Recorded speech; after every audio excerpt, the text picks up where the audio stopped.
Hello, everybody. Welcome to Scoutcast Match Day. We've got 3 live games for you tonight. We're going to be giving you updates, but we're also going to be talking FPL, and more FPL. So we're going to touch base on last night's game. We saw loads of action for United. We're going to be running through our teams as well throughout the next couple of hours. And at half time of tonight's 6 p.m. matches, we're going to be explaining a little bit more about the BPS, the bonus point system, how it works, because we all look at that all the time and many of us don't actually know every single element of how those scores are produced. So loads of live action today. We're joined by Toby, by Lee, and by Andy. Andy, I'm going to come to you first. Let's talk a little bit about Man United last night. How do you feel after seeing them in such impressive fashion? I feel great. I mean, it's going to be good to win the league next year. Come on. Here we go. You're not the first United fan to tell me that. I've had Twitter all over me. Oh, wait till we're champions next year. Come on, guys. Come on. Yeah, we'll be closer, right? Yeah, it's not going to, obviously, we're not going to be winning the league anytime soon. But it's very promising. Like I was saying on the last stream we did, Triple Man United is a genuine thing. And I genuinely think at this point, it's not how many do you have, it's which 3 do you have. Obviously it was frustrating as a Martial. I basically flip-flopped. So I went from Fernandez captain to Martial, and obviously the reverse blanked. But yeah, I mean, unless you had Martial and just Rashford, then it was frustrating. But Fernandez back on the score sheet. Pogba looked good again. Greenwood's now a potential option as well. It was really good. A pretty convincing win as well. Very comfortable. A few chances for Brighton, which David De Gea saved pretty good saves. Lots to like, I would say. I'm sure we're going to talk more about which Man United players later on for sure. I can't wait to get to that discussion. And guys, we will be getting there. We are going to be talking about Greenwood and is it worth that sideways move and from maybe a Martial or a Rashford. So looking forward to getting there. We've already had comments coming in about how Andy can't wait to see Andy ranting about Danny Ings. We're going to get there too. Of course, he sold Ings for Nketiah, who is dropped tonight. So we're going to go around the grounds now and just get a little bit of team news action. I'm going to come to you first, Lee. You're Bournemouth versus Newcastle. Any major headlines there? Yeah, a couple, Gianni. Yeah, so obviously a big game for Bournemouth. They've got to start picking up some points. I mean, they're looking, I hate to say it, looking pretty dead and buried since the restart. They've really not throwing a couple of results together. But home to Newcastle, surely Eddie Howe was looking at this and going against a Newcastle team who are kind of mid-table, maybe lacking a bit of motivation. They've got to go out and try and get 3 points here. But as we've seen, Newcastle looking pretty good actually since the restart, putting in some decent performances. Maybe the lack of, I don't know, no fans in the stadium, maybe no pressures. They're playing with the handbrake off, who knows? But team news-wise, I guess a couple of bits of news. Obviously, I think we know already Callum Wilson suspended, so not going to be playing tonight. So it's King and Solanke that lead the line for Bournemouth tonight. But from an FPL perspective, no Ritchie in the starting 11 for Newcastle. He's only made the bench, which I think if you'd have been paying attention to some of the comments in the press from Steve Bruce over the last few days, I think he had a little bit of a hamstring niggle. Maybe didn't want to risk him in this game. So, Ritchie on the bench. Other than that, St. Maximin gets the start, so Sam will be happy about that. And it's your usual favourites. It's Lascelles and Fernandez at the back. So apart from Ritchie and Wilson, it's looking pretty much as you would expect. Right, and I'm very relieved as a Ritchie seller that he hasn't made it, because I really think that he could be a great FPL asset for the last few game weeks. And if those of you that are watching last week, you'll see me getting very excited about Ritchie's shots on target all the time. So maybe he'll be fit, ready for the weekend, and I might even be looking to buy him back. I swapped him for Aurier. Toby, you're on the probably the most exciting game tonight with Arsenal Norwich. And I say exciting because if you're looking at top 10k ownership of Aubameyang, it's really high. Second most popular captain choice. Team news. Yeah, you're right. I probably got the short straw last week with the fixture, so I've got a good one this week. Big game tonight. I think not necessarily in terms of the Premier League, but from an FPL standpoint, you're absolutely right. A lot of eyes on Aubameyang. I think there are a lot of captains on him, given that we've had a Jimenez blank, we've had a Rashford blank. They were the two, I think, most popular picks this week. Got a lot of FPL managers with Aubameyang as captain going to be licking their lips tonight, I think. Big team news is that Saka, having just signed a contract, is benched, which is probably a bit of a surprise to some. And Nketiah as well. Andy will probably comment on that a little bit later, given that he transferred out Ings for him this week. That is a stinger. Pepe on the bench, probably not a huge surprise. Probably the most surprising thing about the team lineup is it looks like they're playing a 3 at the back. Mustafi, Luiz and Kolarov playing, as well as Tierney and Bellerin. So it'd be interesting to see how that plays out. Norwich, pretty much as you expect, they've gone, I think, pretty much as strong as they could possibly wish to go. Cantwell plays, Pukki plays up front, McLean, Rupp, Buendia all start. So I think Norwich are going for it. And a back three or back five for Arsenal could be interesting. It'll be interesting to see how attacking Tierney is down the left. But also, David Luiz is a world-class centre-back when he plays in a back three, and he's terrible in a two, right? Let's go to Andy, who's probably got a bit of team news from Everton. Andy, are all the big names starting? Dominic Calvert-Lewin, Richarlison, Barnes, Vardy. Yeah, it looks to be. I'm just having a quick look now. I had a quick look earlier, but just looking again now. So, yeah, Digne, Keane, Holgate, Coleman at the back, as you'd expect. Gordon, Sigurdsson, Gomez. I don't think Sigurdsson started too many since the restart, so that's a bit different in the middle. But in terms of the front, last week. Yeah, Richarlison and Calvert-Lewin are there. So I don't know how many of you have got Calvert-Lewin. I know I'm hoping for some points because 2 games since the restart, no goals so far. Yeah, a few people getting worried about him. Last chance saloon for me today, I think, DCL. I think he's got one more chance, one more blank, and I think he's gone. Yeah, pretty much the same for me, I think, as well. And then Leicester, yeah, pretty similar. You're not seeing any kind of standouts. Barnes starts. Obviously, he hasn't started every single game since lockdown, I don't think. Vardy, Albrighton is in there, and Pratt as well. And I think they actually did better the last time Pratt started as well. So, yeah, it should be, I don't know, an interesting game because I don't think either team have really started. I mean, obviously, we're only looking at small sample size still, 2 games. But, yeah, neither side really started that well so far. Yeah, it's they're 2 teams with you just feel like that Leicester are on a kind of slippery slope for that top 4, knowing United are chasing them down, Wolves chasing them down. It's going to be interesting. In terms of what's happened in the last 7 days, we've managed to go through 8 minutes so far without touching on Liverpool winning the title. So, Lee Bonifield, over to you. How are you feeling? What does this mean for FPL for the rest of the season? Do you know what? It's a really interesting one. So, to answer your first question, how do I feel? Absolutely bloody fantastic. It's great to get it done, right? I mean, all of the... I hate to say it, it's not just the United fans, but it was in particular the United fans talking about the asterisks and the, it's not a real win and all that's gone now, right? It's done, it's dusted. We're very happy to have it over the line. What it means for FPL going forward is an interesting one. We've seen Klopp kind of give some of the younger players a few minutes. We've seen Nico Williams come on for a decent cameo, I guess 15, 20 minutes against Crystal Palace. I think Harvey Elliott even came on and played at left back for a bit in that game because there was Robertson didn't start and Milner got injured, so we had a bit of a problem there. So I do foresee a little bit of rotation. I don't see wholesale changes. People asking me, do I think that Klopp's going to play a totally new 11 every game? No, I don't. I think that he and the team will be focused on trying to get as many points out of the rest of this season as possible.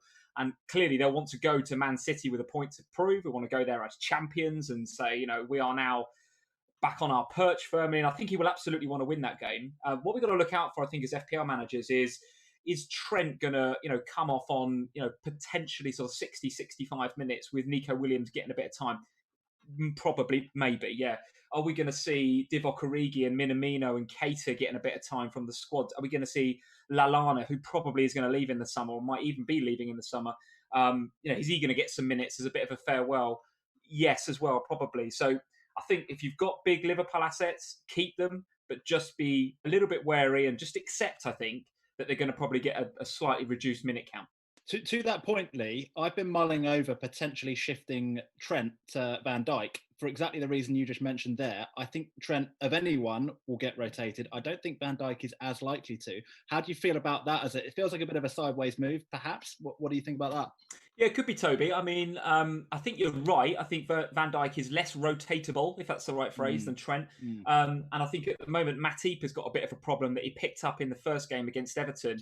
So yeah. I think Virgil and Gomez are pretty locked in there. But do be careful about, we've got a couple of really good, young, aspiring centre-halves. We've got Sepp van den Berg. We've got Yankee Hoever. These guys are teenagers, right? But they are talented players, and Klopp might want to give them a bit of time. Yeah. It could be Virgil that comes off for 20, 30 minutes, Yeah, good call. Really interesting. The Liverpool assets are obviously always high on our kind of go-to lists, aren't they? And Trent, just as a word of warning for anyone that is thinking of moving Trent on, I did that in December on my wild card. The week after, and I always planned to bring him back. He was literally going to be out my team for a fortnight. He got 24 points. I did the same. Later. I did exactly the same. That game. Yeah. Well, what game was that? I can't remember. Leicester. Was it Away at Leicester, wasn't it? 4-0. He was involved in every single goal. It was ridiculous. Incredible game. I don't think a defender in FPL has ever scored as many as 24 points. So it was a record-breaking score there. So yeah, word of warning. Explosiveness of Trent. Okay, so just so you know, guys, for those of you that are joining us, thank you for joining us. This is Scoutcast Match Day. We're going to be doing this on Wednesdays when there's multiple games at 6 p.m. We're looking forward to next season, hopefully bringing you these at 3 p.m. as well. So if you are watching the games, hopefully you've got multi-screen set up, you've got your games on mute, and then you're listening to us. We're going to be chatting only FPL, and we're going to be going around the grounds for these updates. So each and every one of us are on a different game. Any action so far in I'm going to call it the big one tonight, just because so many have got Aubameyang. Any action in the Norwich Arsenal fixture?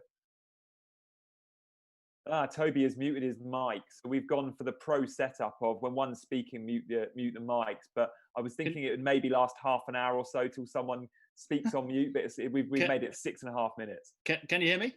Gotcha. It's like Chris Kamara. It's like Chris Kamara. Unbelievable, Jan. Unbelievable. Sorry, we're about a minute in. Not an awful lot's happened. Arsenal with the ball. They're actually just in the box now, as I say that. Cross about to be whipped in by Gianni. Ooh, no, half chance, but no, Norwich clear. It is mostly Arsenal for the first minute, but probably yet to settle into a pattern. Any action at Bournemouth at the Vitality League?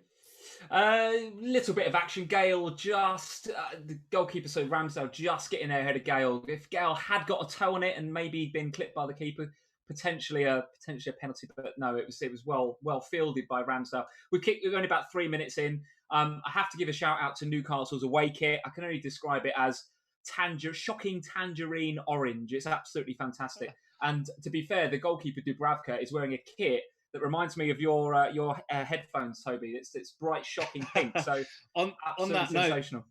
On that note as well, and it pains me to say it as a Spurs fan, but Arsenal's home kit is a thing of beauty. I have to say, it's one of the best looking kits I think in the league, and that is high praise indeed coming from me.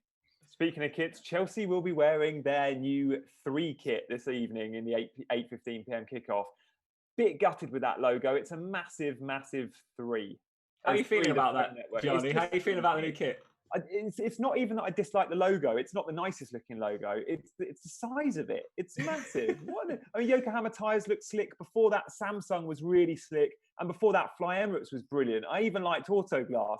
Chelsea have had decent sponsors. But this big giant 3 looks like it's drawn by a 5-year-old. No, Tar, not up for that. So do you think Chelsea are going to finish third in the Premiership next year, or is it a sign that they're going to get the treble? I'm going treble all day long. With our signings, treble. Werner, watch out. Could happen. And Chelsea have done some unreal business, to be fair, haven't they? I mean, Gale again. Gale. Oh, 1-0. Newcastle. Ooh. Gale. And a nice finish as well, right in the corner. Beautiful. Gale's actually looked pretty lively so far in this game, as have Newcastle. Been very physical in the middle of the park. Shelvey versus Billing and Lerma in the middle there is going to be a real key battle, I think. But Gale just gets free of his man. It is poor from Bournemouth. I mean, I was saying at the beginning of this game, just as I was giving the team news, they've got to switch on. They've got to, make sure they take it easy for 10, 20 minutes. But they're just dithering at the back here. I can't see who that is, but one of the Bournemouth defenders might even be Ake. Sideways ball. Who is that? That is, looks like Dan Juma. It's that sort of dithering. And Gale just sort of pounces and puts it in the corner. Longstaff with a really nice tackle. Yeah, 1-0 Newcastle. Hard to say that they've deserved it, but the bits that I have seen, Bournemouth deserve to be a goal down. Yeah, Newcastle have started really well since Project Restart. In terms of FPL assets, I think Lascelles has been popular for obvious reasons. He's 4.3 starts. I think he's captain on the day mostly. Richie's been, we've had sort of fits and starts, and St. Maximin. But other than that, are there any Newcastle FPL assets we should be looking at, Lee? I mean, Dwight Gale always seems to be one of those strikers. If he gets a run of games, he tends to score goals. And I'm guessing he's really sort of basement barrel cheap. I guess it's just consistency with them. It is consistency with him, yeah. I think if I was gonna have any Newcastle assets in my FPL team right now, I think I would look defensively rather than offensively. But if you wanted to, pin me down to an offensive player, obviously I'm a big fan of Alan Maximan. I'm a big fan, and I've said before, I think on the Scoutcast, I'm not really sure why. I just like the player. I think he's full of flair. I think he's got great character on Twitter as well. And actually, there's goals in this game for him and for his colleagues tonight because, I mean, even now we've just kicked off again. Newcastle dominating. Bournemouth look really, they just look nervous in possession. It's not. They're done, it's not aren't good. they? And making Shelby look like Iniesta in the middle there. So I think I would go on St Maximin. I haven't seen enough yet from Joelinton, although he did score, didn't he, the other day? So I think it'd be ASM for me, not Marcus Gale. But let's see. Plenty of goals in this game, I think, for Newcastle. It's Joelinton if you're talking about the Brazilian. It's Joel Linton from Barnsley if you're talking about the Joelinton, right? And of course it was St Maximin that got the assist tonight as well. So his returns are ticking over nicely. Scribble127 has said Fernandez is the best Newcastle defender. He's 4.6. Oh, just more expensive. Sorry, Gianni. This game is started at 100 mile an hour. It's actually Bournemouth now attacking. So it's Philip Billing breaking from midfield, edge of the box, gets the shot away, curls it, looks for the top corner, but it flies over the bar. It's actually a poor effort. If you'd want anybody on the edge of the box like that, taking those shots, I think it would be Philip Billing. He has got a pretty good record of smashing them in. But yeah, open game this. Really open game. Good game actually so far. 7 minutes gone. Jan, Andy, I want to... Oh, sorry, go on. Any action at Goodison Park, Andy? Yeah, I'm trying to. One thing I'd love to know, if anyone can tell me how to make a Sky Go app go full screen on a phone, let us know in the chat. It'd be brilliant. But yeah, on the tiny screen I can see, not much so far. It looks pretty even. Vardy was through, almost through, but Pickford was out so quick for it, he just couldn't get on the end of it. So from what I've seen, nothing much so far. I'm expecting this one to be quite tight, just given, like I said earlier, how these two have kind of started off. So it'd be interesting to see if there's an early goal, I expect it to open up a bit, but otherwise I don't think we're going to see many goals in this one. How do you feel about Leicester assets, Andy? I mean, we all jumped on them when they were doing well. Soyuncu was, highly owned. Pereira obviously is injured now, but was. And then up front, many of us had Barnes and Vardy at one point throughout the season. At the moment, should we be looking at any Leicester? I'm not interested in them in the slightest. Their fixtures aren't that great. They're not playing well. Vardy just feels like he's way too expensive versus the other options we can get up front. I'm even looking at moving to 3-5-2, which I can talk about later. So just not interested. At the back, I just don't think any of their defenders would get into the team, or into my team at least, versus the ones I have. James Justin is quite cheap, but there's other players I can get that are just as cheap. Like I've got Taylor on my bench, for example.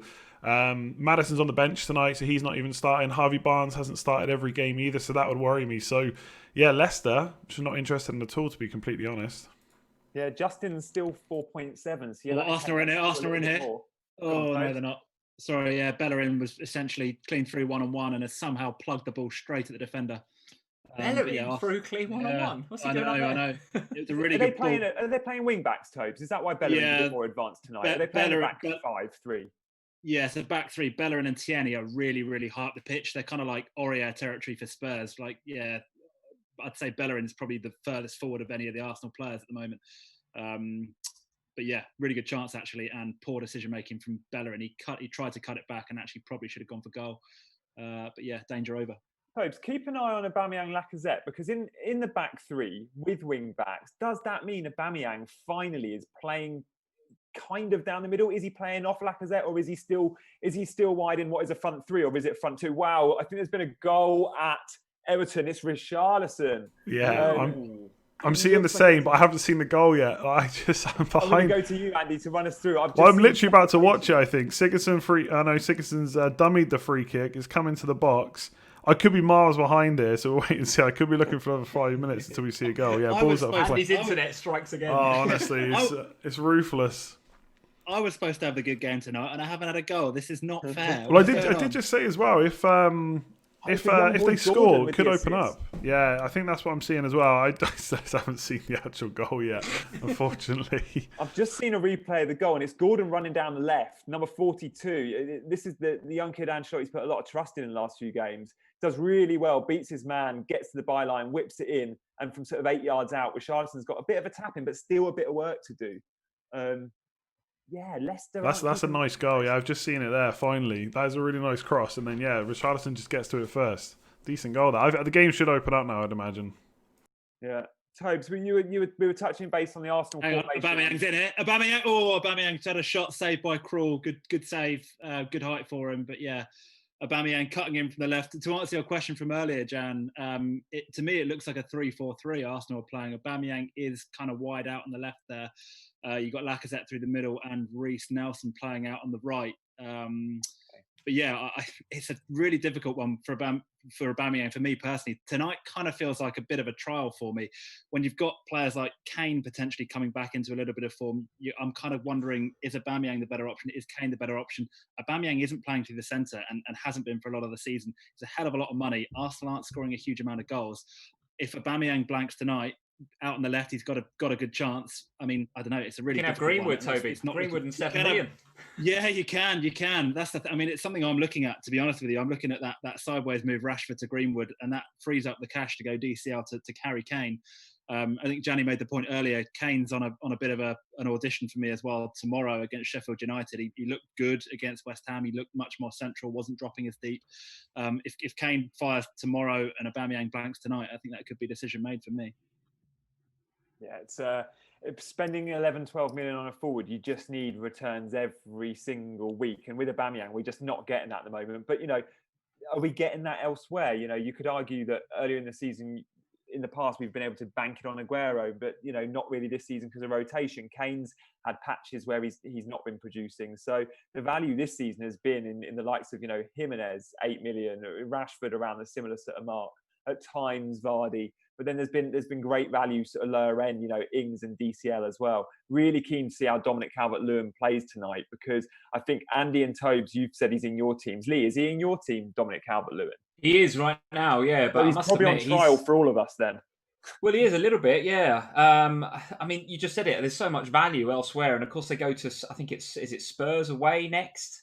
Before then, I think it's Southampton at home, which is a nicer fixture. But Spurs away is tough, right? I'm not.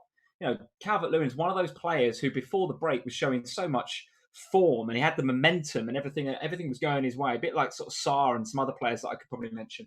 And the break just came at totally the wrong time for him, didn't it? Totally the wrong time.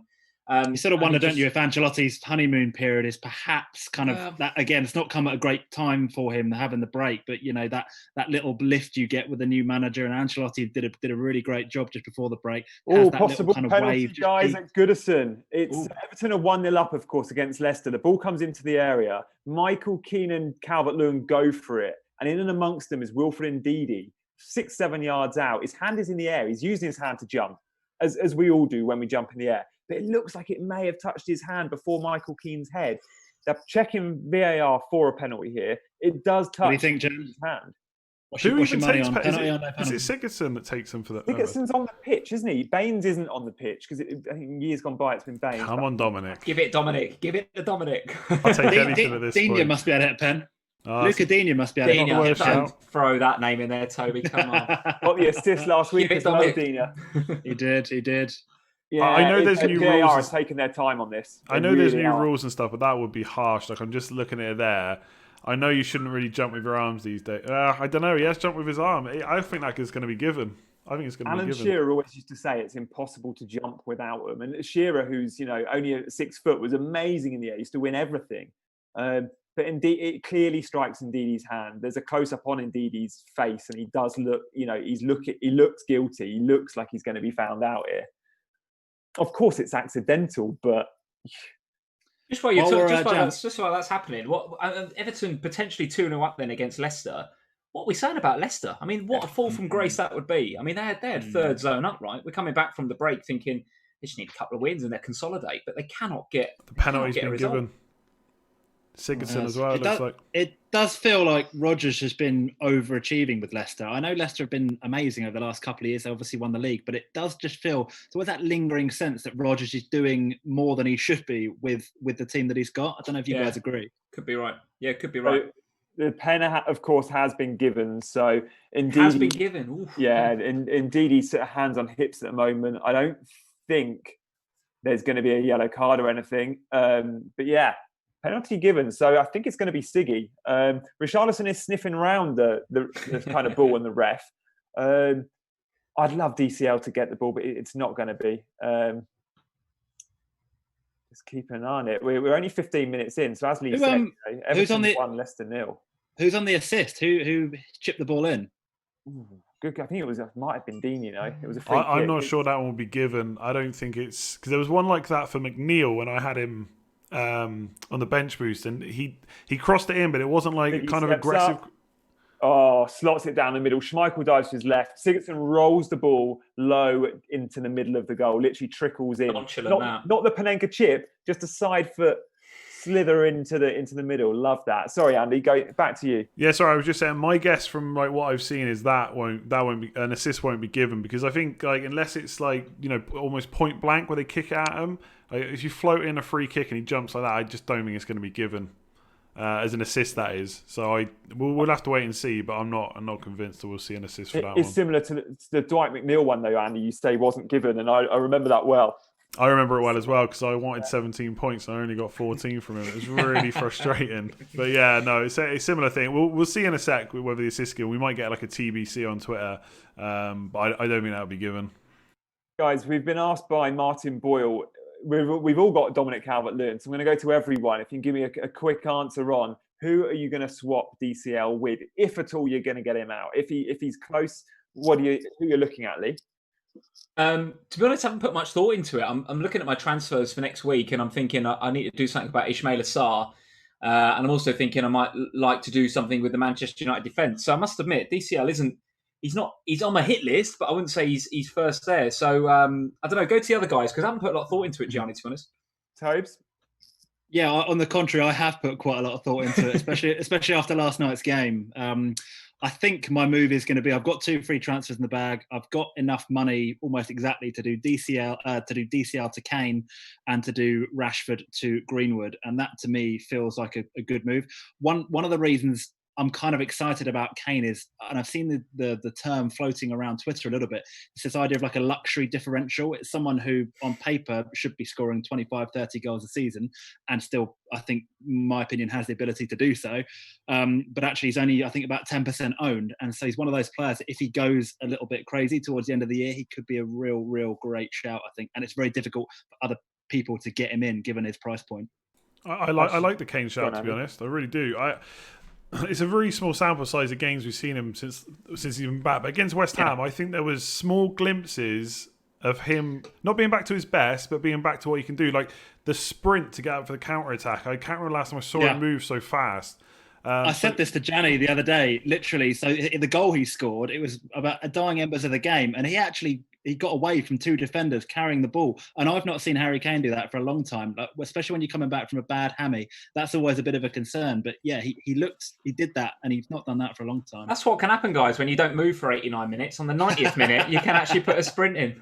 So guys, Dina got the assist, just to clarify. FPL have tweeted that Dina got the assist. I need my Dwight McNeil one. Yeah, that's back-to-back Dina assists, isn't it? Andy, am I right in thinking you wrote something for the Scout website about Harry Kane? Did I see something today? Pretty much the same as what I've just said, to be honest. Just that I think the main part of the article was that we're seeing some slight differences with teams and players since the restart. We're obviously going off very small sample sizes, but at the end of the day, we don't have very long to make any changes at this point. We've got to go with what we're seeing. So obviously, I'd wait and see what happens against Sheffield United. But I do think there was not just the goal, there was another counter-attack. He got forward. He did miss the shot, which is obviously isn't good. It was good for him to get in that position. There was a flick on at the near post where Aurier crossed it in. He had 3 big chances that game. In the opening 2 game weeks, no one had more apart from Martial. So, yeah, there was a little bit to like, but it is just one game. He was diabolical against Man United. So let's see what happens against Sheffield United first. Looked like he was running through treacle against United. But that was his first game for 6 months. He hadn't played since Jan. I'm also looking at replacing Dominic Calvert-Lewin with Harry Kane, and I get the funds by selling Rashford, which I don't want to do, but selling Rashford to Greenwood. Gianni. Yeah, it's just Rashford's playing in the same position as Greenwood, effectively. They both look like they're nailed to start now.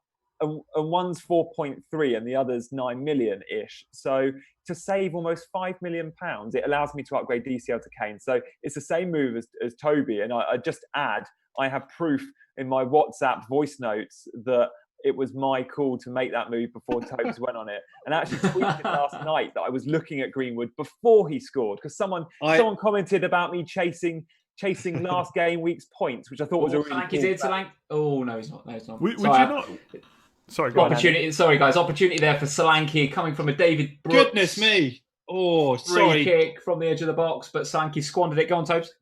Sorry, Godfrey for Norwich just unleashed a rocket from about 35 yards that has smashed the angle. It's an unreal strike. The keeper absolutely nowhere.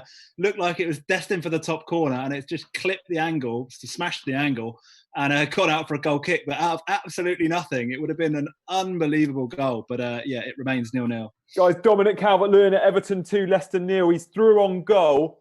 Looks like he's going to get to a shooting opportunity way before Soyuncu. And Soyuncu comes across, sort of body checks him, shoulder barge. It's fine. But yeah, you've seen them given. Don't know, Andy, if you've seen you're going to see the replay of this. Calvert-Lewin looks like he's through, and Soyuncu just comes out of nowhere. One of the fastest players in the Premier League. No, you can't give that. Calvert-Lewin goes in first, I think. That would be extreme. As much as I would love the points, that would be extremely hard. I think Soyuncu's just stronger. That's all. Yeah. Just stronger. No, I agree. It's one of those you've seen him given, but it would be really, really hard. Yeah, very. Soyuncu comes out of nowhere, though, doesn't he? I mean, Dominic Calvert-Lewin is quick, but Soyuncu, I looked at this earlier in the season. He was one of the top 5 fastest players in the league by, I think, September, October. He'd clocked the sort of top 5 MPH. I don't know if that still stands, but he's rapid. Yeah, a bit underrated, to be honest, Soyuncu, I think. But yeah, there's nothing wrong with that defending, I would say. I have Calvert-Lewin as well. What I was going to say to you guys, actually, would you consider, instead of Kane, the Rashford to Greenwood transfer we can talk about later, bit chasing points maybe, but instead of Kane, would you look at Jesus? Is he anywhere in your thoughts? I must admit, it's a toss of a coin between them. I just didn't want to say publicly that I was looking at Jesus because I didn't want Toby copying me again. But sorry, you bought Aurier in the week after I bought him in just to cover me. You cannot have that. That's ridiculous. I'd a Richie injury anyway. Yeah, I like Jesus a lot because I think he's 90% nailed. Of course, there's still the option of Pep playing Sterling or KDB in the 9 position. And do you know what Pep said the other day to throw a curveball? Literally, I quote, in training, we've tried playing Gundogan as a false 9. Oh, yeah, I saw that. What is Pep doing? Whatever. So yeah, I don't believe that. Things like that throw me off, Jesus, but surely he's going to start 90% of the time. He's going to want to go into the Champions League with a fit, firing number 9 forward, and Aguero's unlikely to make it. So have you looked into it, Andy, then? I'm strongly considering, like, Calvert. I won't go into like every single permutation. It depends what other moves I make. But I literally have the money to do Calvert-Lewin to Jesus right now because of the Nketiah move. My problem is he's more expensive than Mahrez. Now, I don't think there's going to be that much difference in minutes. I don't think Mahrez is going to get any more minutes than Jesus by the end of the season. They need to keep... Yes, they got to keep him fit and they don't want to overplay him, but they also have to keep him match fit and ready to rock in the Champions League and FA Cup. So, given that he's the only fit striker, I know there's talk about false 9s and stuff, but actually, if you look back at the games, it's very rare does Pep actually play a false 9, especially in the league. I think it's only happened twice where Aguero and Jesus haven't started. So I'm strongly looking at it. The problem is you're kind of betting on him getting better because if you look at who's played the best so far, Mahrez looks on it from the start. Jesus looks very slow, like very sluggish almost. He just hasn't really shown anything so far. So it's whether you're willing to spend that little bit of extra money and bet that he's going to come good. And that's what worries me, which is why I'm probably siding towards Mahrez. I'm just not sure right now. I just find owning City assets, apart from De Bruyne, apart from, Edison maybe, that it's so stressful to own them, especially at this time in the season where there's so many games, so much rotation. It ends up consuming my entire week worrying about whether or not Mahrez or Jesus is going to start. And I know that's a bit of a cop-out, but for that reason, I just find it like so much less or so much more enjoyable not owning City assets. It sounds like a weird thing to say, I know. The reason I'm looking at it, really quick, sorry, Lee, sorry? it's just... They're the one team that's got a huge upside if you get it right. Like, no team scores... Well, not no team, but very few teams score goals like Man City do. So if you get the right player, whether it's Jesus or Mahrez, you could be... And they're also very, very low owned as well, especially in like the top 10k. You're looking at like less than 10%. So to have a Man City differential at this stage of the season could be huge, but you're right. Like, you could pick Jesus and Mahrez goes nuts. It could be the other way around. It's so hard to tell. I don't know what you think, Lee. Yeah, it feels like, I was watching a bit of the Bundesliga while we were waiting for the Premier League to come back. And I feel like City have got a Dortmund or a Munich style 6, maybe even like 7-0 in them somewhere between now and the end of the season. You can see it, can't you? And I think those that go in on the Man City assets, like Jesus, will obviously come out of that with points, right? It'd be very unlucky if you got 6-7 goals and Jesus didn't get any points at all. So it's a bit like buying a lottery ticket, isn't it? Getting Jesus, you just get it, and if he starts on the bench, then don't stress, because he'll probably come on and get you some points against a tired fullback somewhere, right? That exact scenario happened though, didn't it, Lee? I think a few weeks ago, City, I can't remember who they were playing. They ran riot against the team, and I think Sterling didn't get anything out of the game. Aguero didn't. It was a game that Aguero got injured in, I think. And it was just one of those where I remember sitting there watching it, thinking, City do absolutely have that capability of smashing teams, but I've just got this recurring nightmare where it happens and all of my City assets are lying on the bench, and it keeps me up at night, honestly. Well, while you're talking about forwards, guys, let me be controversial for just a second. What I will say, I know they're playing Bournemouth. Bournemouth haven't exactly excelled defensively in this game or at all since the restart, but I will say Joe Linton has played well this game. Bruce is obviously trying something with him and Gale up front, and I must admit, I think Joe Linton looks a lot better when he's got somebody playing in and around him and off of him. And with the creativity of St. Maximin behind and the security of Shet. Oh, they're in again here, actually. Oh, out for a corner for Ake. But so crazy as it might sound, got West Ham at home next week before, of course, they go to the Etihad, which is a bit more difficult. But for game week 33, maybe a cheeky punt on somebody like Joe Linton. Never thought I'd say those words. But I don't want to live in a world where Joe Linton's an option. I'm trying to picture when I'd have Keep me down, Andy. I feel like that's a luxury transfer. When am I ever going to need to bring in Joe Linton between now and the end of the season? I don't know. I know the idea of FPL is to get a player before they bang, but I'd like to see Joe Linton score maybe more than a goal or whatever he scored recently first. One goal in 6. Yeah, that'd be good, wouldn't it? Yeah. What does attract me to Newcastle, though, is the kind of playing for your space next season. If there is going to be a lot of money spent there, if there is going to be a new manager coming in, these players are really playing for their future. They also, without the fans in the stadium for their home fixtures, look really good because, they don't quite have that added pressure. There's not that atmosphere in the ground. And I know I talked about this a little bit last week. We've had questions about who the two new faces are, who's in the top right, who's in the bottom left. So just so you know, guys, of course, you're seeing familiar faces in Lee and Andy, but you're also joined by Gianni, myself, and of course, Toby there in the bottom left as well. We're here for the Scoutcast match days. So you'll be seeing us moving forward. So do get your questions in and we'll look forward to answering them. But yeah, hopefully you're welcoming the slightly new look. It's not as, and it's not...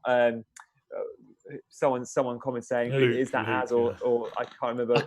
I can only apologise for the headphones as well, guys, by the way. Yeah. Any action at Goodison, Andy? I mean, Everton 2, Leicester 0 is not what we thought we'd be saying kind of 25 minutes in. Yeah, I don't know at what minute I'm watching. Just a minute ago, there was a chance for Leicester, but Coleman, cross came in and Coleman I think it was Coleman anyway, got there ahead of the Leicester player. So from what I've seen, and the chat will correct me if I'm wrong, Leicester hardly anything going for them right now. Like right now I'm watching this Everton corner, going to assume it's not a goal because everyone would have told me by now, but it just it just looks like Leicester just not in it. And I got to be honest, like you were asking me earlier. Oh, look at this. St. Maximin absolutely causing havoc in this game. Sorry, Andy. St. Maximin, I told you there's points in it for tonight, and Joe Linton needs to get himself on the score sheet, but he doesn't. It's Longstaff, actually, that scores the goal. I tell you what, it's a Alan St. Maximin, second assist of the game. Eddie Howe looks like a beaten guy. He knows they're going down. There's an inquiry at the back. Steve Cook shouting at Ake shouting at... They're all looking at Smith. Mate, honestly, Bournemouth look... Sorry, Bournemouth fans, you look dead and buried here. They look so nervous in the 10 minutes leading up to that goal. Like, if we concede another goal, we're down. And they have now conceded it, and it's looking very, very difficult for them. 3-0 at Bournemouth. 2. No, 2-0. 2-0, but it'll be 3 before long, I tell you. St. Maximin playing very, very well indeed. 2 St. Maximin's assists there, guys. I think I'm right in saying he's 5.4. It could be 5.5 if he's gone up in price. But there's real value there when you look at where he's playing on the pitch. Who else in FPL midfielders in that price band get so many sort of attacking threat? I'm thinking Traoré, of course, slightly more expensive, but his minutes are being managed at the moment. St. Max looks like he could be a real find, and his ownership is surprisingly low as well. Lee, have you seen enough from St. Max? Are you seeing enough to think you should really be on your watch list or you're close? Yeah, I think so. I know he's in Sam's team, so she'll be happy next door, no doubt about it. But he's running riot here today. But what I will say is that Bournemouth are letting him. They're really letting him. Every time he gets the ball, they're standing off him. He's getting to the byline far too quickly. I mean, that second goal, he just ghosts past the fullback and just lays it back to Longstaff. It's. I'm not going to say he's not capable of that because he is, but they let him do it. Bournemouth. I know in 33 they've got, as mentioned it before, home to West Ham. So that feels like a nice fixture if you want to get on St Maximin or Joe Linton, as I said before. Then after that, it's the Etihad. The guys in the chat will tell you what the fixtures look like after that. But for that price, Gianni, and differential territory as well. He looks all right, St Maximin, really does. Yeah, Tobes, the Norwich defence, Kamal's asked, is it looking good today? It looked good against United at times. How are Arsenal getting on? It's looking like it's going to be breached imminently, to be honest with you. Arsenal are looking lively. Ceballos is actually having a good game. He's pulling the strings. Two Norwich players have been booked for tackles on Ceballos. Arsenal just on 2 or 3 occasions been close. They haven't been clinical enough with that kind of final shot. Aubameyang had a good shot. Lacazette had a free header from 6 yards out where he should have done better. Bellerin had a good chance. But yeah, I would say that Arsenal are looking likely here. It's a bit of an onslaught. They've just won a corner. I would not be surprised to see Arsenal go into the break a goal or 2 up. Guys, I want to just talk a little bit about Man United now. Martin Boyle said, United could be a basketball score against Bournemouth. And Lee's just told us all about how poor Bournemouth have been tonight. United would have had an extra day's rest. They're playing potentially the worst defence in the league on form. Definitely down there, Bournemouth. Yeah, they look beaten, honestly. How are we feeling? Fear for them next week. Yeah, I would. And I think we'll all have a United captain. The armband will all. Surely Bruno's going to go into that game week as the highest owned captain. Andy, what are you thinking? That game, is it going to be a cricket score? I think we're about to come to Toby, so I wouldn't even start talking. I don't know if. Oh, really? Yeah. Oh dear! It looks like it might have been Aubameyang, Tobes. I'm a bit delayed. I've just seen Lacazette put a really good chance past the post, so I must be about a minute or so behind. So guys, Aubameyang, 37% effective ownership in a top 10k, second most popular captain pick. It looks like it might have been a bit of a cruel howler, Toby. I don't know if you're seeing much from Aubameyang yet.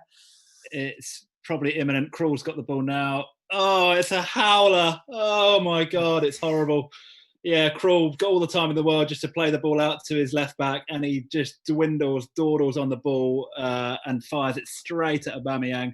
One touch, and he slides it into an empty net. It is an absolute howler from Krul, I'm afraid. But great news for Aubameyang owners. Yeah, and if you don't have Aubameyang, I don't think any of us four do, then if he really does bang tonight, think about those red arrows because it's probably going to hit us all.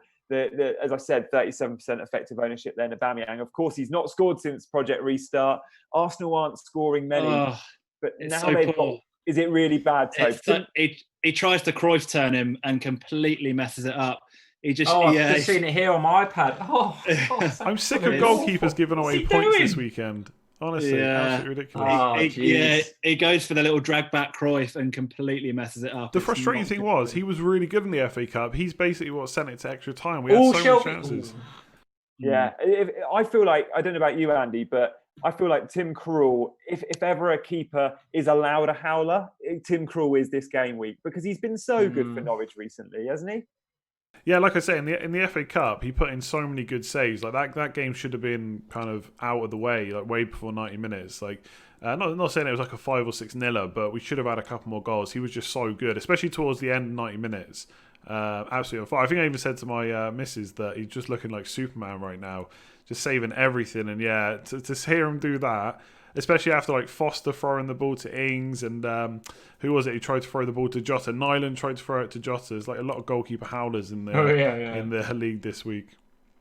Guys, who would we all captain if we're looking at a United player against Bournemouth? I think we're all probably going to captain a United player. If you've got one player and one player only for that game, knowing Bournemouth are terrible at the back, being Bournemouth, they'll probably still have a go and there'll be plenty of spaces.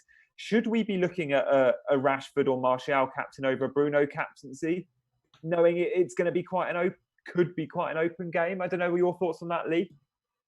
Well, I think if you look up and down the fixture list, I don't think it's quite as cut and dry as that. Although if I watch another hour of this Bournemouth defending, it might be because Liverpool, I think, are at home to Villa. You've got Chelsea at home to Watford. Both look look like they could have captainable players in those games. I mean, if you've got your free hit, here's something for you free hitters. If you've got it, I think that's a nice game week to play your free hit next week. If it's burning a hole in your pocket, you could have 3 Chelsea, 3 Man United, 3 Liverpool. That makes up most of your 11, and then fill around it. I think it'd be a really nice week to play your free hit. To answer your question though, if I was going to go for a Man United player, I think it would be Bruno. And part of the reason is I'm watching this game against Bournemouth right now. And by the way, Sean Longstaff, who was having a good game, got the goal, has now gone off, got injured. But Miguel Almiron has come on. And I'm telling you, these players, Almiron, St. Maximan, Joe Linton, and all these, and even Shelvey, right? They look like Barcelona right now. They're all driving through that midfield like Shelvey. I can imagine Bruno in the Shelvey kind of position, driving like a knife through butter through this Bournemouth midfield and defence next week. Honestly, if they give Bruno as much space and time as they have Shelvey tonight, they're in big trouble against Man United. Big trouble. Yeah, without that extra day as well. Toby, who's your captain given the choice? Yeah, I agree. I would go with Bruno. I think he's got the highest ceiling. Probably he's the most consistent. I do worry about Martial and Rashford in terms of their consistency. They've got, as Martial proved, he's got a hat-trick in him, but he's also got a really quiet game in him, I think, quite regularly. Bruno just seems to have that level of consistency. So yeah, for me, it'd be Bruno all day long. And Andy, when Bruno does blank, I think he has once or twice in the PL, he still looks like he's been unlucky to blank. And in amongst it, when Martial blanks, for example, like last night, he didn't ever look like getting high returns. Andy, who would you go with? Every time you come to me, I see something's happened in the Arsenal game, and we're not going to be happy about who's got the points either when we see it in a sec. It looks like Aubameyang's got an assist. So it looks like he's got double attack and returns already. Xhaka goal from what I'm seeing. I'll let Toby talk through it in a sec. Xhaka goal. It must be a 30-yarder if it's Xhaka, surely. Free kick maybe, something like that. Man United though, Bruno, he's only blanked once. That was against Sheffield United. He still got forward a lot. And at least 2 of the goals, he assisted the assister as well. And he is just... Look, I'm not saying he's as good, but he is basically our Kevin De Bruyne. He is everywhere on the pitch. He's getting back to defend. He's getting forward on every single attack. We saw how quick he got to that counter as well. He's not got the pace of Rashford. He's still up there. I'll let Toby talk for the goal. Sorry, Andy. It's a good goal, but Norwich's midfield is absolutely nowhere. David Luiz just smashes a long ball forward into the channel. Tierney has got all the space in the world to do whatever the hell he wants. He slides in Aubameyang. Aubameyang cuts it back to Xhaka, who slots it. I think it's gone between Tim Krul's legs. It looks like a good goal, but my God, you see the space that Tierney is in on the left-hand side. It is shocking from Norwich. But yeah, good finish from Xhaka. Krul arguably could have done a little bit better on that one as well. But yeah, Aubameyang assist, Xhaka goal. So those that have captained Aubameyang are looking good. How's that system going, Tobes? It sounds like Tierney's really advanced. You've told us already about Bellerin. That back 3 obviously helps David Luiz out as well. Could be a formation they go with. Yeah, I think so. I think you're right. You mentioned it earlier. David Luiz looks a hell of a lot better in a back 3. He's just not suited to playing in a back 4, I don't think. Arsenal have to be honest with you, this is the perfect fixture for Arsenal. They're getting so much time and space on the ball. Norwich aren't pressing. It's exactly the kind of opposition that Arsenal do well against, where they haven't really got anyone kind of up them, as it were.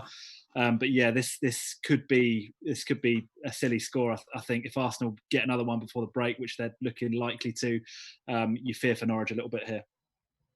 Yeah, Everton 2, Leicester 0 still, guys. I mean, it does look like Leicester are getting a little bit more of the ball, but they don't look like scoring. I think Pickford's made 1 or 2 sort of fairly comfortable saves. Looks like there was a bit of an offside call in there as well from Leicester.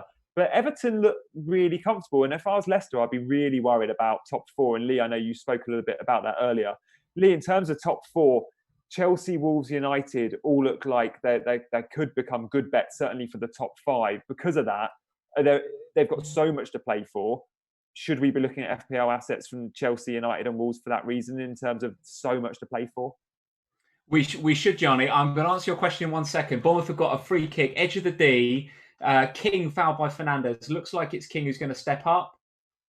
It's Danjuma over the bar. Okay, over the bar. That's a good opportunity for Bournemouth. They've got to take something like that. There was a stat that just flashed up on the screen a second ago saying they are the team that has scored the most goals from set pieces, 14 so far this season. So good opportunity for them to get back in the game just before half time.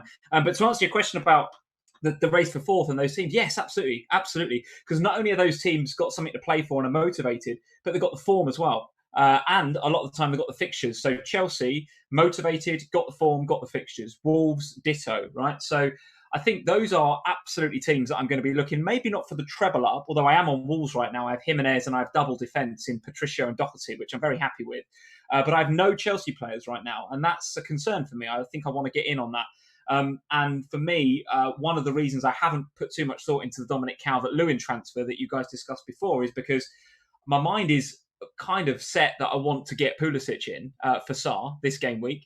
Depending on the news about Pulisic's calf, as long as he's fit and he's going to be ready for 33, I think that's the transfer I'm going to make. So to answer your question, yeah, absolutely. Particularly as we can't rely on the boys at the bottom. I was coming back from the break thinking, all right, well, they've got to fight for their lives. Norwich got to fight for their lives. Bournemouth and Watford and these sides, and it's just nothing there from these guys. I don't know whether it's the 12th man missing in the stands, maybe the home advantage, maybe that's a curve that's been flattened. I don't know.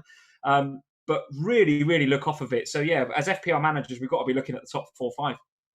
Yeah, those weaker teams, you're right. They don't seem to be sort of turning up. And I think they are really missing the fans. But because the games become more of a training exercise without the fans, it often looks like the better team comfortably wins. And in football, we know that doesn't always happen. Think about trips to, I don't know, Selhurst Park or Vicarage Road. That's really difficult because the fans are on top of you. And obviously, you're not getting that. Andy, Gianni, I've got a question for you. Go on. Yeah, go on. And I'm going to put you on the spot a little bit here. I know it's not about a team that's playing tonight, but Chelsea. Yeah. I want you to tell me Ziyech and Werner, what are they going to be priced at next season, and which one of them is going to score the most FPL points? Love that, Toby. Love that. And what position will they be? I think Werner will be listed as a forward, although I think he'll often play wide left. Salah, Mane are midfielders, so surely Werner should be too. But I think, and there's a wider discussion there. Will their positions change? But I think Werner will come in higher. I think he'll be a comfortable 10. I think he'll be double digits, and I think Ziyech will be probably 9.5, slightly lower. Ziyech will play right of a front three and will get so many assists, guys. You've seen him in the Champions League. I mean, when players come from the Dutch league, we often go, Dirk Kuyt, Kezman. Oh, Dirk Kuyt did all right in the Prem, but it's very easy to score goals and get assists in the Dutch league, and it doesn't always translate to the PL. But when you see him in the Champions League, I mean, Ziyech's stats for Ajax in the last 2 seasons in the Champions League have been unbelievable. The Champions League is harder than the Premier League, so he's going to get returns. I'm really excited about Ziyech and Werner. I think they're 2 brilliant additions, and I think Chelsea, honestly, I think they're 1 or 2 signings away from being sort of challenging for the title. We need a left back. I still think a centre back, but I think we'll buy them. Could potentially be a really exciting Premier League next year, couldn't it? Because I think Manchester United fans will be saying the same thing. 2 or 3 really good signings. Yeah. United are probably in the shout for a title. Chelsea, exactly the same. Liverpool are going to be up there. City are going to be up there. Wolves, you would have thought, aren't going to get any worse. And that's before you've even mentioned Arsenal, Spurs, Leicester. Could be a really, really competitive one next year. Yeah, no, for sure. Andy, I guess you would probably agree with Toby's comments about United only being a signing or 2 away from sort of challenging. Where do you need to fill the gaps? I still don't think Luke Shaw's looks brilliant. I still think maybe Maguire needs a partner. Is Lindelof going to be a future centre-back? Has he got legs in him still? I think 6 clean sheets on the last 8, so they've been doing okay. But yeah, I would agree. If you want a challenge, you probably want someone a little bit better next to Maguire. I think Maguire's come in and actually done a pretty good job. 80 million, look, not worth it, of course, but transfer fees are so ridiculous these days. I don't really look at that. Greenwood on the right has done okay, but you'd probably, if we can get Sancho, that obviously looks like a huge win. And I would agree on the left back. I hope you don't sign Sancho. It'd be so good.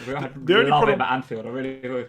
The only problem we have, and I think Liverpool have it as well, though maybe not to such an extent, but 1 or 2 of those players get injured. And if Man United had 1 or 2 injuries to that front 5 that have been so good, which I know is a big percentage of the 5, but suddenly then I don't know if I'd have triple Man United all of a sudden. I think Liverpool have been pretty not lucky, but they haven't had many injuries to the likes of Salah, Mane, Firmino. I don't think someone correct me if I'm wrong. That would hurt. Whereas Man City, I think last season they didn't have Kevin De Bruyne for nearly the whole season. Granted, they've had him this year, but they've missed Laporte this year. Yeah, exactly. Yeah. This year they've missed Laporte way more than they missed Kevin De Bruyne last year. So That's my only worry with Man United. They need 1 or 2 more players for the first 11, but then they probably also need a few more for the squad to really challenge. So next year could be tight if they can keep that 11 fit, but that's a big if, I think. And does Pogba stay? I hope so. I think he will now. Yeah, I just think we've probably been... I think lockdown and COVID-19 and stuff is probably going to actually help the situation, that who's got the money to stump up for him right now, his wages, his fee. And also, there's a slight part of me, maybe it's more hopeful than anything else, that he sees what's being built now. Bruno's in, he's seen how good he is. There's a clear distinction between how we were playing before Pogba was injured and Bruno was there to how we're playing now. So, if we can get 1 or 2 more signings, maybe that will appease him. He's not captain anymore. He doesn't have to worry about that responsibility. Fingers crossed for me on Pogba, I would say.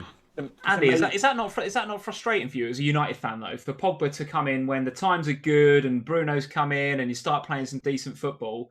He's been AWOL for most of the season while you've been guff. All of a sudden, he's come to the fore. So if that were me, I mean, Klopp just wouldn't have that at Liverpool. But Ollie seems to, and with a player like Pogba, I guess maybe he gets away with it because he is that good. I mean, he is a quality player. There's no doubt about it.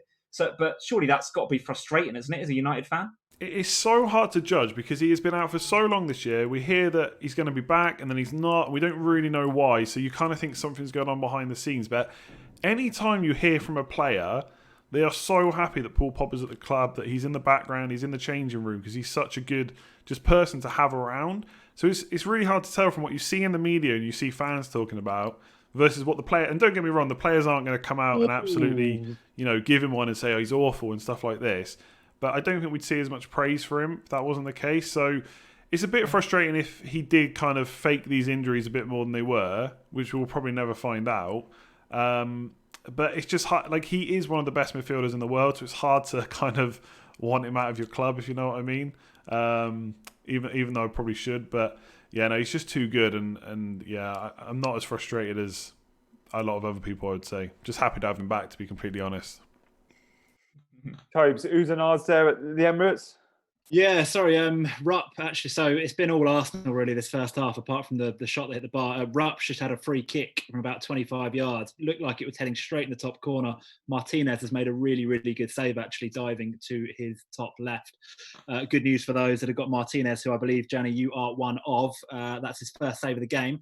But yeah, I think that has taken us to half-time. Arsenal 2, Norwich 0. Just a little recap, guys, going through the scores. As Toby said, Arsenal 2, Norwich 0. The goals there were, well, Aubameyang and Xhaka, but Aubameyang also got an assist. Big news for the captaincy there. Bournemouth 0, Newcastle 2, St Maximin with 2 assists, and then Everton 2, Leicester 0, Sigurdsson and Richarlison with the goals, Dino with an assist in there as well. Guys, stay with us for half time because we're going to have a little 5-minute chat about the BPS, the bonus point system. There's over 30 metrics as to how these point scores are put together. And we're just going to talk you through it. And Tobes, you've done a little bit of digging today. And it's not always that clear. We always know there's bonus points magnets in the game. We know you get higher in the BPS charts for things like goals and assists and successful dribbles. And you get minus points for red cards and offsides and things like that. But Tobes, talk us through some of the headlines from that 32 metrics. You're right. And some of the standout things that perhaps we wouldn't already know. Yeah, you're right. 32 metrics that they use courtesy of Opta, who I think people often complain about the lack of transparency around the bonus point system. And we had a good conversation on Twitter about it today. I understand why that is. I'm sure Opta are very, very protective over their data and how it gets used. And I'm sure the Premier League would probably like to be more transparent about how the bonus point system works. You can find all the information out there. I think what kind of annoys people is how things change, don't they? Very late on, the final whistle goes, people check the game and they go, oh, great, I've got, my player's got 2 bonus points. And then you look again 10 minutes later and they're nowhere near. And you think, what the hell's happened?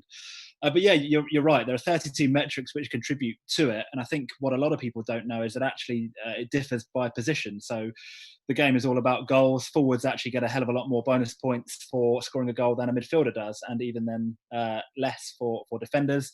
It's often why Salah, I don't think, does as well in the bonus point system as typically people think he will, because he's down as a midfielder. He obviously scores a lot of goals, but he doesn't get as many points for that as, say, a Harry Kane does or a Firmino.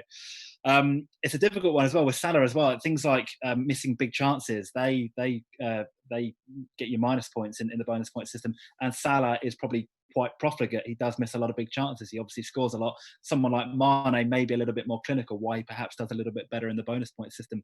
There's also a key one as well, which I like, and it's to do with pass completion rate, which again is why I think it's so difficult and why things change a lot towards the end of the game. From memory, I think if players have a 70% pass completion rate with a minimum of 30 passes made in the game, they get, I think it's 2 points. An 80% completion rate gets you to, I think, 4 points, and a 90% gets you to 6 points. And obviously, they can't actually calculate what that percentage is because passes are being made continually throughout the game. Often, when you get into the latter stages of a game, one team is 2-3-0 up, loads of passes are being made. So actually, there's a hell of a lot of calculations going on that go right down to the wire. As we said earlier, Salah as well. Often Liverpool are dominating teams right into the last minute, and he's getting loads of chances, missing big chances, which takes him down a peg or two. So yeah, it is actually quite a complex system, and the guys at Opta are doing a fantastic job. We did actually put a Twitter poll out earlier as well, asking people's thoughts on the bonus point system. And about 50% of people said, yeah, it's okay, but would like more transparency. I think a quarter were kind of like, yeah, it's fine, leave it alone. And the rest thought, actually, it needs a lot of reform. I'm firmly in the camp that actually I think the bonus point system is really good. You can't argue with it. It's based on statistics. It's based on metrics. If you understand how it works, you get it. What I think winds people up is that stuff that happens at the end where it kind of gets tacked on in the latter stages. Things kind of get added 10, 15 minutes after a game is finished. And I think FPL would do well to maybe put some explanation around that, or at least give a little bit more guidance around how that's looking. But then again, I say Opta are going to be super protective about their data, and that's a really difficult thing to do. What are your thoughts, guys, on the bonus point system? Do you rate it? Do you think it's a good thing? Oh, I got a lot. I think I got to be honest. A lot of the complaints about the bonus system is because my player didn't get bonus. That is pretty much 100%. That's what happens. Look, there was times last year or the season before when Salah's I think it was his first season, where he didn't get many bonus points. But when I saw people complain about it, I went back and looked at some of the instances. The amount of instances where people think it's really, really wrong versus how many games there are is extremely small usually. So I've got no issue. Like, if you played FPL when Man in the Stands was around, then you appreciate this system a lot more. There's changes they could make. Like, they could bring other kind of positions into play, like central defensive midfielders and stuff. Although that probably makes the game a little bit more complex, which probably wouldn't be done for that reason. Andy, what was the Man in the Stand system for those that don't know? Yeah, so basically there's a person, we used to call it Man in the Stands, but there's a person watching the game, a reporter, I think it was a reporter, one of the reporters watching the game, would choose who got 3, 2 and 1 bonus points from what they saw, which is fine, but a lot of the time, all I'll say is there used to be a lot more people annoyed with the system then than there are now, I would say. That reporter must have had a team as well in FPL. He was definitely gaming that system. All I know is the first season I played, when that was a thing, Charlie Adam was in for Blackpool and he just had to step on the pitch and he got bonus points. That was it. I saw him lose and he would get bonus every single game. Whereas now that doesn't usually happen. Of course, you get the odd one where a team concedes and a defender gets points because they put in a load of crosses or passes or whatever. But I just think the times when it's really bad is extremely minimal. So I'm pretty happy with it. I think you're right, though. People just don't understand that after the game, the deductions get taken off, and that's why players go down. And so maybe there's a better way of displaying that, I would say. And I don't think it helps, we've said this before, that the official account tweets this stuff at halftime when the bonus is definitely going to change, and then at full time when it could change. Obviously, they do caveat that, but I don't Gianni always has a go at me because I WhatsApp him in the middle of a game week and go, I've got this many points, and he says you should never ever do that, which is totally fine. But then Gianni would do it with bonus points, and he'll be like, Martinez is on for 3 at half time, and it always changes. It never works. Part of the mind games, though. Part of the mind games. Lee, do you look at players that are kind of BPS magnets, and do they rank highly on players on your watch list because of that? How much notice do you take of bonus points?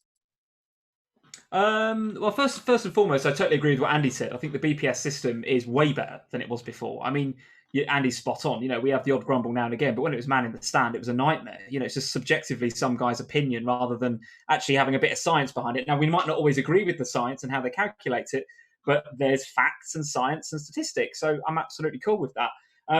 Do I look at the BPS magnets? Yeah, for sure. It obviously plays a part in your FPL thinking. I wouldn't say it's my primary thought. I would say, got to get your bread and butter in first. If you're a defender, you're looking for clean sheets. If you're a forward, you're looking for goals. I mean, that's bread and butter of FPL. But yeah, if you've got a player that's a bit of a BPS magnet, then it's absolutely worth looking at.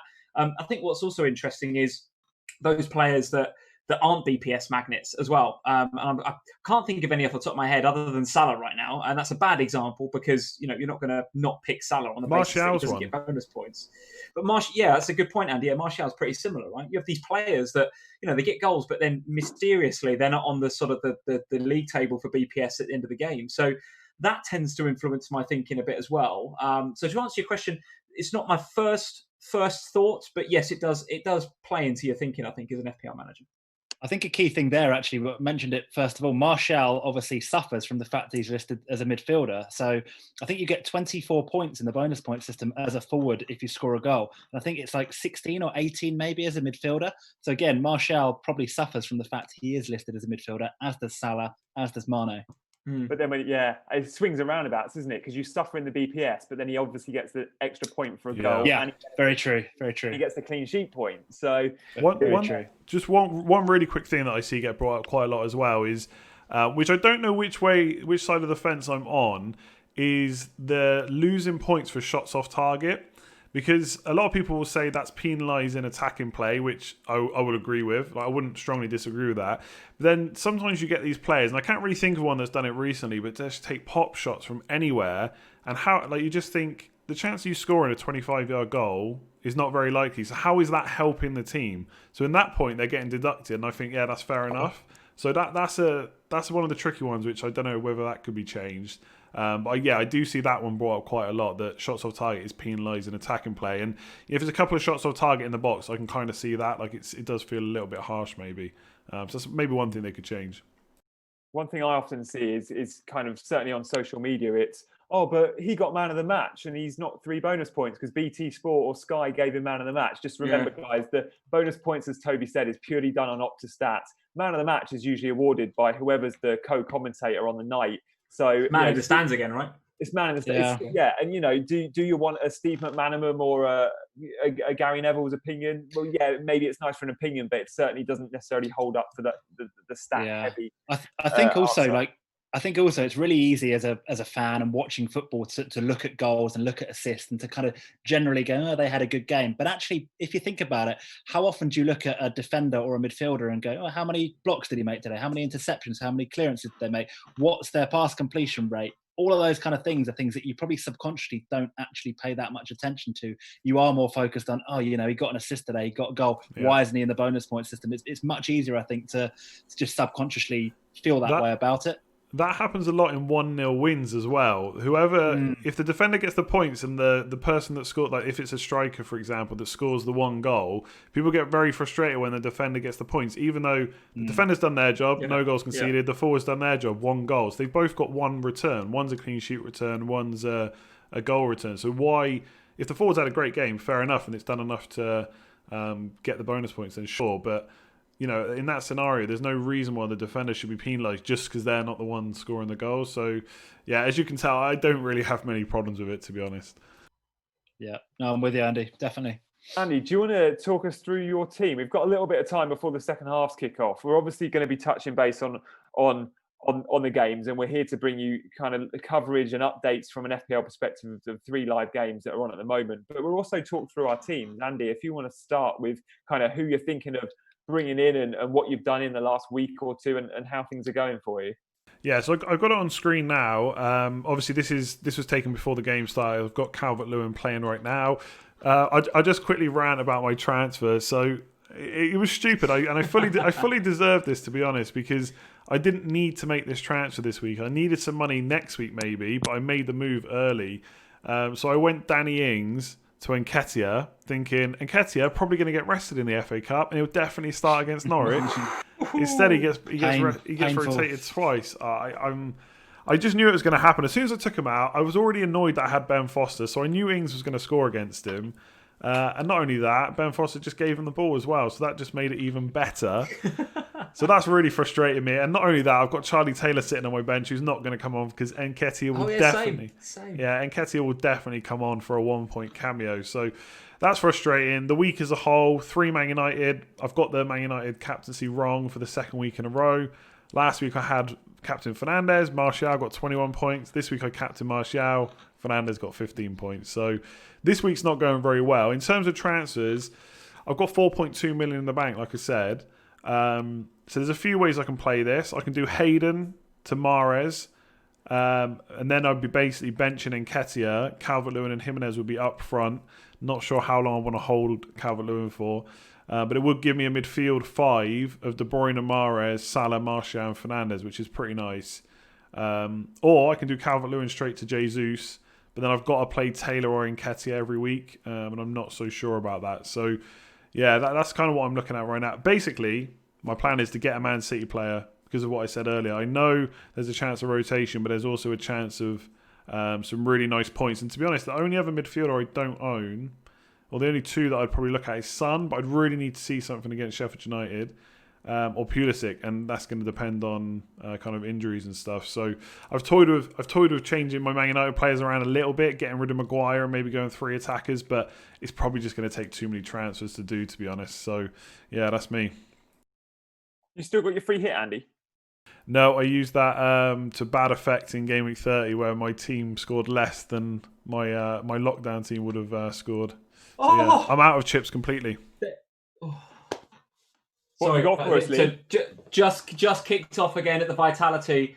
Don't know what was in the halftime waters, but Bournemouth have come out with a bit between their teeth, straight on the attack. And I was listening to Andy because I thought what he was saying was really good. So I've totally missed it. Who had the shot? It's Solanke. It's looped up. It's hit a Newcastle defender, looped up over Dubravka, off the inside of the post, and then Josh King just nods it in. Ruled out for offside. Doesn't even need to go to VAR. The linesman's flag is straight up. And Josh King's goal, is it Josh King? Yeah, it looks like it is. His goal is ruled out. So, yeah, that was like 20 seconds into the second half. So, I don't know, maybe Eddie Howe's read the right act. Let's see.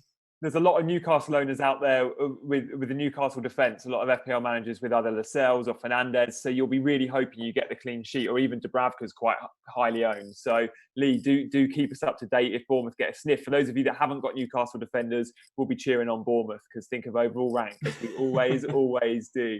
At Leicester, I can see James Maddison's coming off. He's been out for the last game or two. I can't see who he's coming on for, but I think Leicester probably have lacked that creativity that Maddison gives in the middle of the park. Obviously, they've had Pratt and Tielemans in the middle.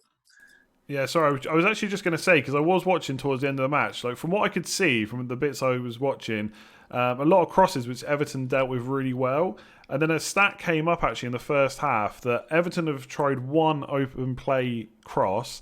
Leicester have tried 11, which is not really their style usually. With Maddison on the pitch, they usually look for Vardy in behind, so maybe that will change now. But Everton have just dealt with everything. And just really quick plug, there was an article on Scout recently by Tom Freeman, and he put a stat in there that since Ancelotti's been at Everton, only Wolves and Man United have given away less big chances. So Everton's defence has actually been really good since Ancelotti came in, and it looks really good again today. Just Leicester have had some half chances, but everyone that I've seen at least has just been blocked or headed away. It's just been really good performance by Everton so far.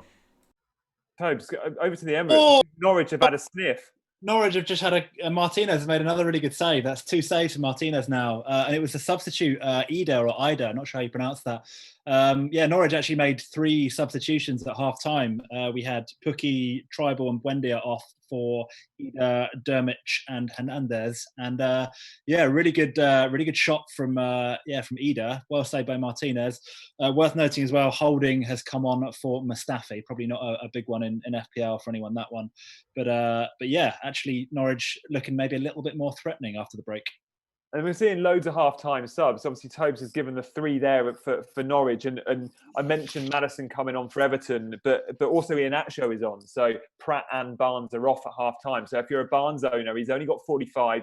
He's been hooked early a couple of times now. Yeah. If you are a Time to Barnes go. owner, you perhaps be looking to move him on for lack of minutes. And of course, more importantly, lack of goals and lack of points, right? Lee, any half-time subs? I guess Newcastle probably haven't needed any. Bournemouth Bournemouth have got a pretty weak bench. There's a lot of kids on that bench. They've got a few injuries. Yeah, so apart from the Longstaff to Almiron, which happened on 33 for Newcastle, there has been a change for Bournemouth though. So Billing has gone off and Lewis Cook has come on. I think there's a bit of a doubt potentially over whether Billing was going to start, maybe a bit of a niggle.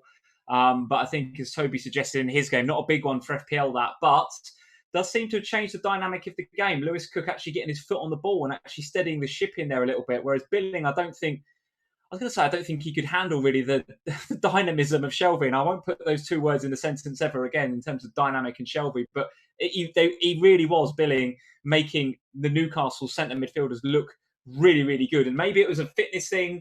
Maybe it's just he couldn't deal with it. I don't know. But Lewis Cook does seem to have changed the tempo and the pace for Bournemouth here, and they have come out pretty well. So who knows? Again, another stat that was on the screen a second ago. Bournemouth, the team that scored the fewest second half goals in the league this season with 12. So you've got to find at least 2 here if they're going to get something out of this game. Otherwise, it's looking not good for them. Guys, loads of you enjoyed our BPS chat at half-time. In the comments, let us know what you want us to talk about in future weeks. Sort of quick 10-minute discussions during a half-time. Topical FPL issues. Do let us know what is on your list of things to discuss over the next 40 minutes or so. We'll also be touching on all of our teams. We've obviously had a quick look at Andy's there. And then we'll also look at Lee's and Toby's. It's probably a good time, actually, Andy, to have a quick look at Lee's team. Yeah, sure. Yeah, I'll go up on screen now. Yeah, so if my team's on the screen, do you know what? It started really well. So I double Wolves defence. So given that Wolves was one of the first games of the game week, I was quite happy to see the 6 from Patricio and Doherty. So I was quite happy to lock that in. But since then, it's not particularly gone very well. Fernandez obviously gets the 15, but then I feel like it didn't really affect my live rank much. I was looking on some of the websites that you can assess your live rank. Sorry, Lee, 30 yards out. Dino, we've seen Dina's got a strike on him, hasn't he? Obviously, already got the assist tonight. It's not a goal. It's still Everton 2, Leicester 0. It takes deflection. Ball's going right into the corner, and Schmeichel somehow reacts to that deflection and tips it around for a corner. And we saw it last night. Deflected goals are really difficult. We looked at Bruno's goal last night and thought, should Ryan have done better? But it's very difficult to stop that. And it shows how good a goalkeeper Schmeichel is. I think he's one of the most underrated keepers in the league, Schmeichel. If he was English, I think he'd be England's number 1. But still 2-0 Everton. Sorry, Lee, back to your team. Yeah, so Fernandez obviously with the 15 I'm happy about, but it doesn't feel like it really affected my rank. Oh, St. Maximin. Oh, got it. There's more points in it, St. Maximin owners. If you've got St. Maximin, get in the live chat. Tell us how many points you want, because frankly, Bournemouth, after they must have had a real rocket, because they came out for 5 minutes, but they've just retreated back into their shell now. And Maximin and in particular Almiron's seeing a lot of the ball now. I will get to my team, Gianni. Fernandez with the 15 is good, but didn't affect my rank much. Rashford and Jimenez both with the 2s, and obviously Calvert-Lewin with the 1 so far. So my forward's really letting me down at the minute this week. I don't have a Aubameyang. I sold him a couple of weeks ago. I don't have St. Maximin or any, a lot of the players that have really got the FPL points tonight. So I'm a bit fearful for my team, a bit fearful for my rank this week. My saving grace could be that I selected very much a heart over head captaincy. I was going to captain Bruno. I had it on him all week. I thought he's definitely going to do something after that blank in the previous game. Switched it to Salah at the last minute. Maybe it was a Hazer Peroni on Thursday night. Super sub goal. Sorry, Lee. Iheanacho's got one. Have you seen it, Lee? Iheanacho. I haven't seen it. No good goal. It's a Vardy assist, apparently. I've not seen it yet, but it's a Vardy assist, apparently. So anyone that's held on to him has finally got some points from what I can see. I've still not yet seen the goal, but yeah, they have scored 2-1. Pickford's having a little hissy fit. He's not happy. Is it his error? Tiedemann into the box. Vardy goes for the hold-up, miscontrols it. Yes, an error from Pickford, but he's shouting at his defenders as he tends to a lot. Another goalkeeping error, guys. What is going on? Pickford as well. There's a lot with Holgate as well. So Everton clean sheet has gone, of course. Iheanacho's only been on. Okay, it's a bit lucky. Iheanacho comes in, he goes to hit it with his left foot and it pings up to his forehead. He miscues it completely and the ball bounces from his left foot to his forehead and into the back of the net. I still think Pickford should do better, Andy. I don't know what your thoughts on that. I've still not... Yeah, it's coming in now, I think. Yeah, I probably should save that. Just about to say it. Goalkeeper's had an awful weekend. I was going to say that's a huge goal because if Leicester lose this game, that is them done for Champions League. I think they've just not started well. Man United and Chelsea are breathing down their necks. So if they can salvage something here, maybe a point would do, but 3 points, especially if they can make the comeback, that'd be huge. If they drop points again, then that really is pressure on for them. The fixtures, like I said earlier, are not fantastic. They're not awful. I can actually bring them up in a sec. But yeah, that's a huge goal for Leicester, especially that early in the half. They can get something now, maybe, because that's one of the reasons I just don't want to get them, because I just think their heads will be down if Champions League is looking less likely. So we'll have to see what what happens in the rest of the half. And FPL have they changed the system, Andy? But given that they've got Iheanacho and Vardy up top, have they changed the way they're playing, their approach to the game? Yeah, I haven't seen where Iheanacho is playing yet, but I can only assume so. Like I said, it's not like them to put in so many crosses. Usually, from what I've seen from them, you get the ball to Maddison, he looks for Vardy and the runner in behind, which is sometimes Barnes when he's on the pitch, and they go from there. But they definitely look like they're on the up so far. There's only 5 minutes gone. But yeah, they're causing Everton a few more problems so far. And no assist for Vardy there. It was Vardy that got the touches before Iheanacho, but it was a kind of miscue and maybe there was a touch from a defender in there. But yeah, no assist for Vardy owners, unfortunately. Lee, back to your team. So yeah, we will get there. I'm rambling. I'll stop in a minute.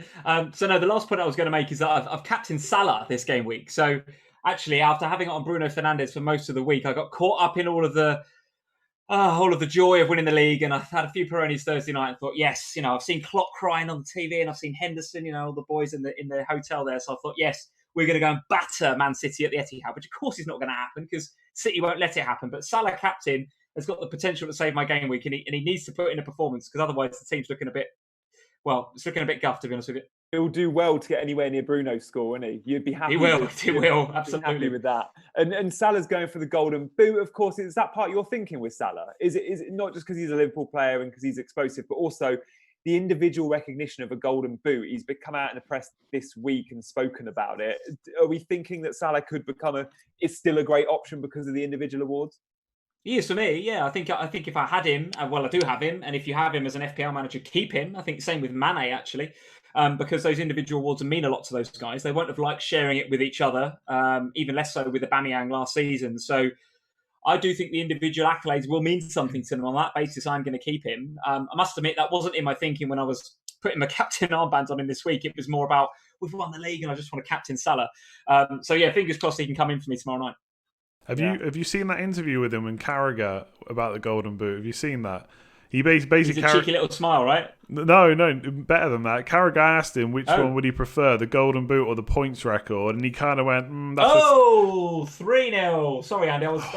Bournemouth are awful. I can't wait for Man United next week. Honestly, I haven't seen the goal because, again, I was so interested in our little chat. But the replay is just about to come on. It looks like it's Almiron, so I'm telling you, Bournemouth if he's scoring, then they are really, really bad. Oh, my days. So much time and space is ridiculous. Right. Captain Bruno Fernandez next week, easily. Just do it. He's been given the freedom of the park. It looks like it might be another St. Maximin assist, by the way.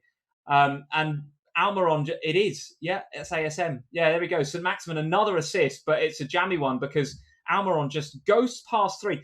Ake's like backing off and doesn't want to go to ball. He just curls it in the top. It's just so... It's a well-taken goal, guys, but it's so easy, honestly. Bournemouth just being ripped apart and... Yeah, they look dead and buried now. But 3 assists now for St. Maximin. Yeah, Man United haven't put a cricket score past someone for a while. Bournemouth could be the one. I'm just looking at the Everton game here. Again, I'm sure someone in the chat will tell me exactly what's happening. But it looks like Richarlison is down and injured. Tom Davies is getting stripped off. 54 minutes gone. So it doesn't look like he's going to carry on. So good that he got the goal earlier for owners. But it looks like, he's hobbling off. He's coming up to 55 minutes, so he's never going to make it to 60. Taking his socks off now, shin pad as well, it looks like. So, yeah, it looks like Richarlison. How's Calvert-Lewin looking? We don't seem to have He's on the spoken pitch. much about him, we don't seem to have said much about him, which would suggest he's not looking all that impressive. Yeah, I don't know if No, Gianni's seen different, but I've not seen much from him so far, apart from that tackle from Soyuncu earlier. Yeah, I'm with you, Andy. I think I saw a header sort of glance off and go nowhere near as well. But knowing Richarlison is coming off, who's playing up front, remember, with DCL, and Tom Davies sort of box-to-box midfielders coming on, I think it's going to very much be an isolated figure up top DCL. You know, Moise Keane, of course, is on the bench and he hasn't gone for like there. We know he doesn't fancy Keane. There's been a lot of problems. So Calvert-Lewin's going to be an isolated figure there. And I think Everton might have their backs to the wall as Leicester push for an equaliser. So I'm not expecting big things. And if we see a DCL blank again tonight, then yeah, I'm guessing from the four of us, at least two of us will be looking to sell, I'm guessing. Yeah, We've got some team news as well. I think, Lee, you said Pulisic is starting, is he? Yeah, so I'm having a look at the Chelsea lineup. Barkley gets to start. Kovacic, who I've been actually really impressed with recently for Chelsea, starts. Willian as well. Abraham up top instead of Giroud. But yes, Pulisic does get the start. So obviously that calf complaint, he's obviously shrugged that off. Starts tonight for Chelsea. Yeah, he wasn't pictured in training yesterday from what I saw. Frank said it'd be touch and go, but he really has been a kind of breath of fresh air. We saw him last week against Man City, and he looked so good, didn't he? Pulisic, remember, is an affordable FPL asset as well. He's around the 7 million mark. When he plays, he does get points. I think he averages a goal involvement every around about 100 minutes in the Premier League. I think he's on 7 goals, 2 assists. Pretty impressive, that. They're really good numbers. Yeah. So yeah, anyone here? I mean, you mentioned earlier, Andy, about wanting Chelsea cover at some point. Who would you look at in that lineup, or was it you, Lee? I'm guessing both of you are looking at Chelsea. Yeah, I would. I said earlier, if I was looking for someone from Chelsea, Pulisic would probably be the one. The only thing that's interesting about this lineup, one, Mount doesn't start, and he does usually start. The other thing is Jorginho is really out of favour at the moment, seemingly. He doesn't seem to be starting at all. I don't know if he started any game since the restart. So although Pulisic would usually be my first choice, Willian is on penalties with Jorginho out. And it's not like he can't get attack and returns himself. I think you're more likely to get a goal from Pulisic from open play. And Williams maybe more of your assister. But if he's got penalties as well, that could really help. And Reece James, again, not starting in the league. So Alonso and Azpilicueta look like really good options as well. So I don't think Chelsea's fixtures are so good that I feel like I have to get one of their players in. But Pulisic, when he plays, like you said, extremely good record. He just hasn't really had... There's just that spell where he got injured and then he wasn't really in favour with Lampard. But yes, he's been so good since. So he'd be the one I look at. But keep an eye on Willian on penalties. Could be another good option too. Yeah, hang on. Go on, Toby. Sorry, no, I think we might have a penalty for Norwich here. It's going to VAR. Campbell gets bundled over in the box. At first glance, it looked like a penalty, to be honest with you. I'm guessing, though, the fact that my phone's not buzzing up with notifications means maybe it hasn't been given. But yeah, the replay just coming up now. Just while they're deciding on that, Toby, Alan St. Maximin's day is done. He's gone off, been replaced by Andy Carroll of all people. So Alan St. Maximin with 3 assists and, of course, the 3 playing points as well. So a good day for his owners in FPL. Did he make it to 60, Lee? Did he get the 3 playing points? 61, Gianni. 61, yes. So yeah, he gets the 3 points as well. No penalty, by the way. Actually, on second viewing, it would have been soft, to be fair, and arguably not even in the box. It was kind of on the line, verging on being outside the box. So, yeah, something could do about nothing there, really. So back to the Chelsea team news. I guess one of the big headlines there is Tammy Abraham starts over Giroud, but also Mason Mount misses out. He has started every game since Project Restart. Mason Mount, of course, got hooked at half-time in the FA Cup. But no surprises to see, a bit of rotation there in the midfield. But Willian, of course, who's signed a contract extension to the end of what will be this season, is on pens because Jorginho's not on the pitch. We saw him score a pen last week. And at 7 million, he's another good asset that gets attacking or has been getting attacking returns and obviously plays in that front 3. But yeah, I guess I see what you're saying, Andy, about there's not been a desperate need to make sure you've 100% got Chelsea cover. I guess we need to see a couple of sort of 2, 3, 4-0 victories, and then we think, okay, we need cover. But one thing I'd say about Chelsea assets is they're cheap, they're affordable. Chelsea's best FPL midfielders and forwards, they're all around the sort of 7-8 million mark. that's a good price for a team that are third in the Premier League.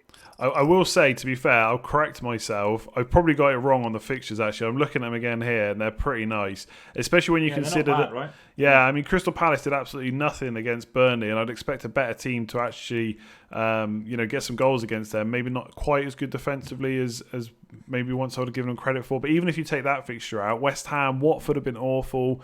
Sheffield United haven't looked good, so it would depend whether O'Connell's back maybe. And then it's Norwich, so they're actually really good. And I've probably kind of overlooked just how good they are.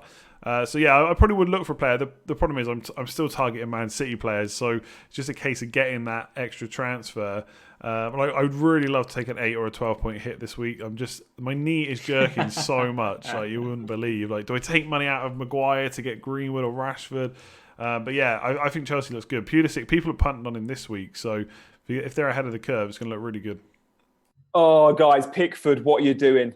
The guy makes error after error, doesn't he? Okay, it's still 2-1. It's not a goal. Pickford comes for the cross. Bit of a mix-up with Michael Keane. Seems to go under Pickford's hands. Michael Keane then is looking at an own goal. It's going in off Michael Keane, who then gets back to clear it off the line. Pickford smiling and laughing about it. I want to see disappointment in your face. I want to see, I've made a massive error here. I'm England's number one and I need to do better. It's not good enough. And it's not good enough just to smile it off. Yes, you're 2-1 up, but mate, I do not like you. Have you seen it yet, Andy? I haven't. Of course I haven't. Give me 5 minutes and I'll come back to you. Yeah, Andy will see it in 10 minutes. I agree though, Jan. I honestly don't know how Jordan Pickford is still England's number one, if he is. He's not, is he? He's not. I don't know. Henderson, isn't he though? Yeah, it's got to be Henderson, but I honestly think Gareth just loves Pickford. I've just seen it. That is awful. Like, I could do better than that, honestly. He's trying to slide out. Yeah, see what you mean. He's laughing about it. I mean, laugh about it if you're 4 or 5-0 up, I guess. It's 2-1 though. That goes in. Oh yeah, he's come out and tried to get his hands on top of the ball, and it's just gone straight through. It's just goalkeeper error after goalkeeper error this week, and that would have. To be fair, even if it didn't go in anyway, but it wouldn't have gone to a Leicester player if he completely missed it. So maybe not the end of the world, but yeah, it wasn't good goalkeeping at all. Yeah, I mean, Keane clears it off the line just about, but you're not going to be laughing, mate, in the semi-final of a World Cup when you seem to be in goal and I do have to give him, like, he was the guy that saved the penalty, which made me actually watch England win a penalty shootout. So I got to give him a little bit of credit, although I agree he shouldn't be the number one going forard. I will agree. He had a good World Cup, didn't he? He had an okay World Cup, but he's terrible in the Premier League. How he's number one, I don't know. Just, Gianni, not good news for you, mate, and also other Martinez owners. He has just received a yellow card for time wasting. So, yellow card for the Arsenal goalkeeper. Norwich, 2-0 up. Yeah, what's he doing? I know. How does that work? What, 70 minutes in, is he, Toby? He's not even on 70 and they're already playing it slow? 65. For 4.2 million, you can't complain too much.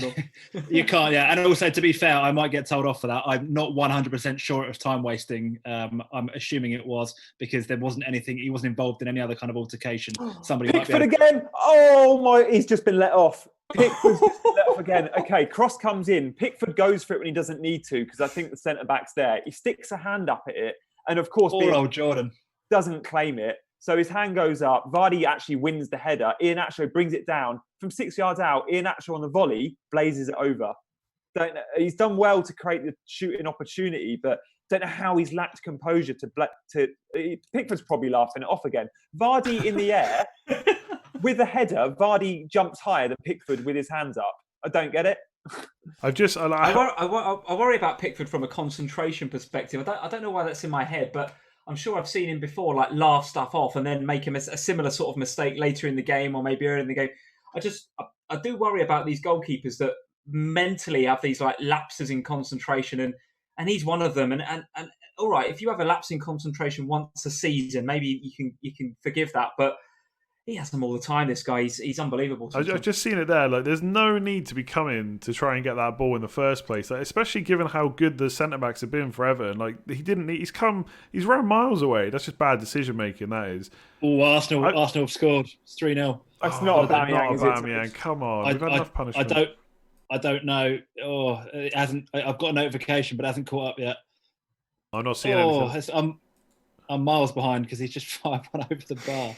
Oh, it's Aubameyang. For Christ. No, it's not. It is. I've just seen it somewhere else. I think it's Aubameyang. That is huge for overall rank. 37% effective ownership. I don't even want Aubameyang. to check mine now. Let's see. Look at the body language of all of us. None of us have Aubameyang, do we? We're all like, oh. That's what I'm seeing. I've only seen it in one place. Yeah, Aubameyang. Yeah. And we're in the live chat now, loving it, and we're all sitting there going, oh, gee. To be fair as well, Norwich have bossed this second half. The possession stats have just come up. Norwich have had 66 possession in this second half. They've actually come out much better. I don't know if that's down to the subs that were made. They made a triple substitution at half time. I am a long way behind here. They've still not got the ball. I'll tell you what, though, if you were an Aubameyang owner and you've held on to him over the last couple of weeks thinking, I want him for that Norwich game, fair play to you. Fair play to you for holding on to him. Yeah, I mean, we've all had him at some point and we've got rid, and those that have gone, no, that Norwich is coming up, and we've said, including myself, what if he's rotated and doesn't play? What if he's on the left and they don't score? Well, he smashed it tonight. Yeah, it's fair play. Through the goal. It's a good finish as well. It's an absolute howler from a defensive point of view as well. I'm not sure who it is. Literally slides Aubameyang, a Norwich midfielder slides Aubameyang in one-on-one. Just watching the replay now, it's it's the left winger. It's terrible from Norwich. It's two howlers, isn't it, Toby, for Aubameyang's goal? Yeah, it is. Yeah, they're not exactly kind of beautifully crafted goals from Arsenal's point of view, but yeah, Aubameyang 2 goals and assist. If you've captained him, you are laughing. Yeah, fair play. Usually we'd see FPL managers jumping on an asset that's sort of scored a couple, got an assist, but I don't think there'll be a surge to Aubameyang this game week. I think we'll see the fixture and go, it was only Norwich. Yeah. He's not been doing it before now. Anyone here considering Aubameyang after Not this? in the slightest. No. It does make me second guess the whole Kane move. I still think Kane is the right move, but the fact that Aubameyang has hauled does put a little seed of doubt in my mind, but I'm pretty confident I won't be touching him. I think they go to Molineux next, right? Which is going to be a bit different to Norwich home, right? Absolutely, yeah, no chance. One thing I would say about Toby Margetts, though, is he does like to chase last week's points. Do I? Is there any evidence whatsoever for that? Did you Are you doing reference to week? Greenwood? No, I did not. Well, I haven't done that yet, to be fair, and I did not bring in Martial. I think that's an outlandish statement, Gianni. St. Maximin in next week. Look, why let the truth get in the way of a good story? That's what I say. I've just seen Everton are taking off Iwobi and they've put Yerry Mina on. I just saw the stat just a minute ago. Like Leicester definitely playing better in this half. They had like 71 or 75% possession, which is why Pickford's having to make all these mistakes. So. Yeah. Oh, Leicester have got a penalty, apparently, I'm seeing in the chat. I won't see it here for a while, but apparently Leicester have got a penalty. So that could be Vardy points there. It could be Ancelotti saw that coming. You know what's happening after all that Pickford bashing? He's going to save it. I hate the feeling. When a player I've got has a penalty, I hate that little interlude where you just think he's going to miss. He's going to cost me -3. No, it's all right. I hate it. Whoever said it in the chat, Mark in the chat, he's now saying, no, it doesn't look like it is going to be a penalty, so we should be good. All I'm seeing is a drinks break. Yeah, penalties for your players. I get nervous as well, Tobes. One thing I do love, though, I actually really enjoy my goalkeeper facing a penalty, especially if same. And the clean sheet's gone. Yeah. Oh, really? I feel like I got burned. You'll remember this, Gianni. It was, I think, earlier this season where I had Maddison in my team. You had Vardy. Vardy missed a penalty. The rebound was put in by Maddison. I was laughing because you got minus points. And then it got retaken and Vardy smashed it in. It was like a 15, 20-point swing in that one moment. It killed me. Yeah, love those swings. And going back to Carlo Ancelotti, he can see this coming. He's 2-1 up, of course, against Leicester. He's taken Richarlison off from an injury, Tom Davies on. And then Andy's just told us about Iwobi coming off for centre-back Yerry Mina. You know, he can see this kind of comeback coming with Iheanacho and Vardy up front. Leicester are starting to cause some problems. They've played well in the last half. They've played as good in the last half an hour as what they have done since the restart. Yeah, definitely. Still Arsenal 3, Norwich 0. We're a few with Martinez, myself included, there at the back. Did Norwich look like they're going to score, Tobes? Are they threatening? Yeah, they have actually, to be fair. As I said, they've bossed it second half, really. Arsenal haven't really created anything. To be fair, Aubameyang didn't really look in the game at all until his goal. I'd say largely Norwich have been well in it. Martinez just potentially there has made a third save. This is an interesting one, which I'm not actually entirely sure about. And we talked about it last night between us. When it comes to goalkeepers making saves, so Martinez has just saved one that was clearly going miles wide of the goal. And I'm not entirely sure whether that goes down as a save point for Martinez, whether the ball has to be on target for it to count as a save. You guys sure on that one? I thought it had to be on target, but I could be wrong on that. I saw someone else talking about this. I think it has to be on target, but don't quote me on that. Did David De Gea get that third save point last night, Toby? It was about 40 yards out. See, that was going in. It wasn't a shot. Yeah, that's the thing. It's funny how they define a save, isn't it? Because really it should kind of be if the goalkeeper stopped the ball from going into the net, it technically is a save. But unless it is a really conventional, what you think of as a save, they tend not to count.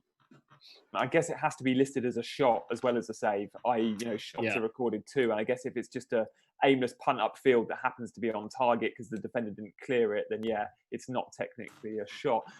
We've not spoken much about Newcastle. Of course, they're 3-0 up. St Maximin with 3 assists, who's gone off. We've said Chelsea and United and Wolves, loads to play for, and stack up on United assets and those 3 clubs. Should we be looking at Newcastle cover? They beat Sheffield United, was it 3 or 4? They're 3-0 up against Bournemouth. They're scoring goals for fun and they're keeping clean sheets.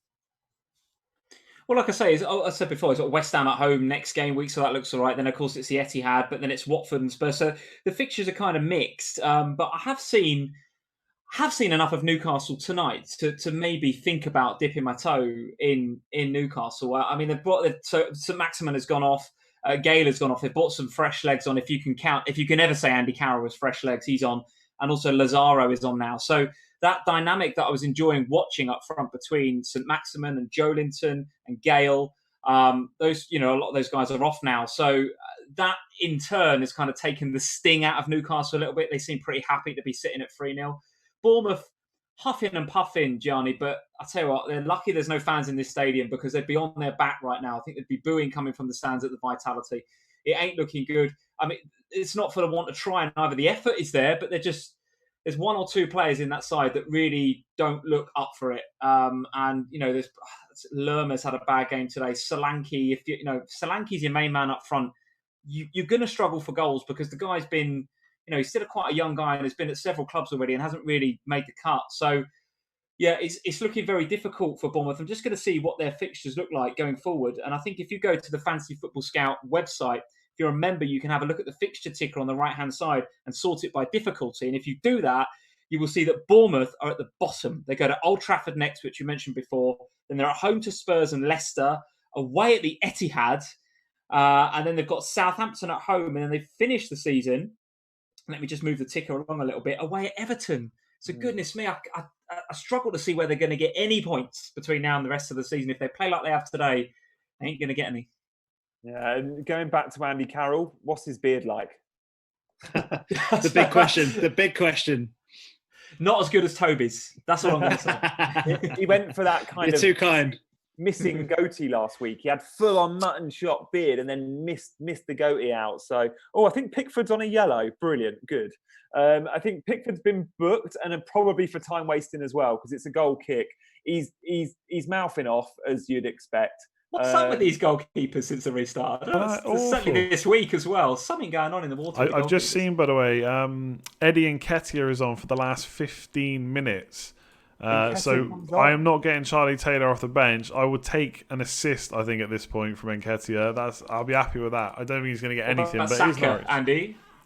I don't know if Toby's here. I don't think he's come on yet, but I could be wrong. I don't think he's come on. Yeah, I think I'm about a minute or so behind. I haven't even seen the Nketiah substitution yet. What a goal that is!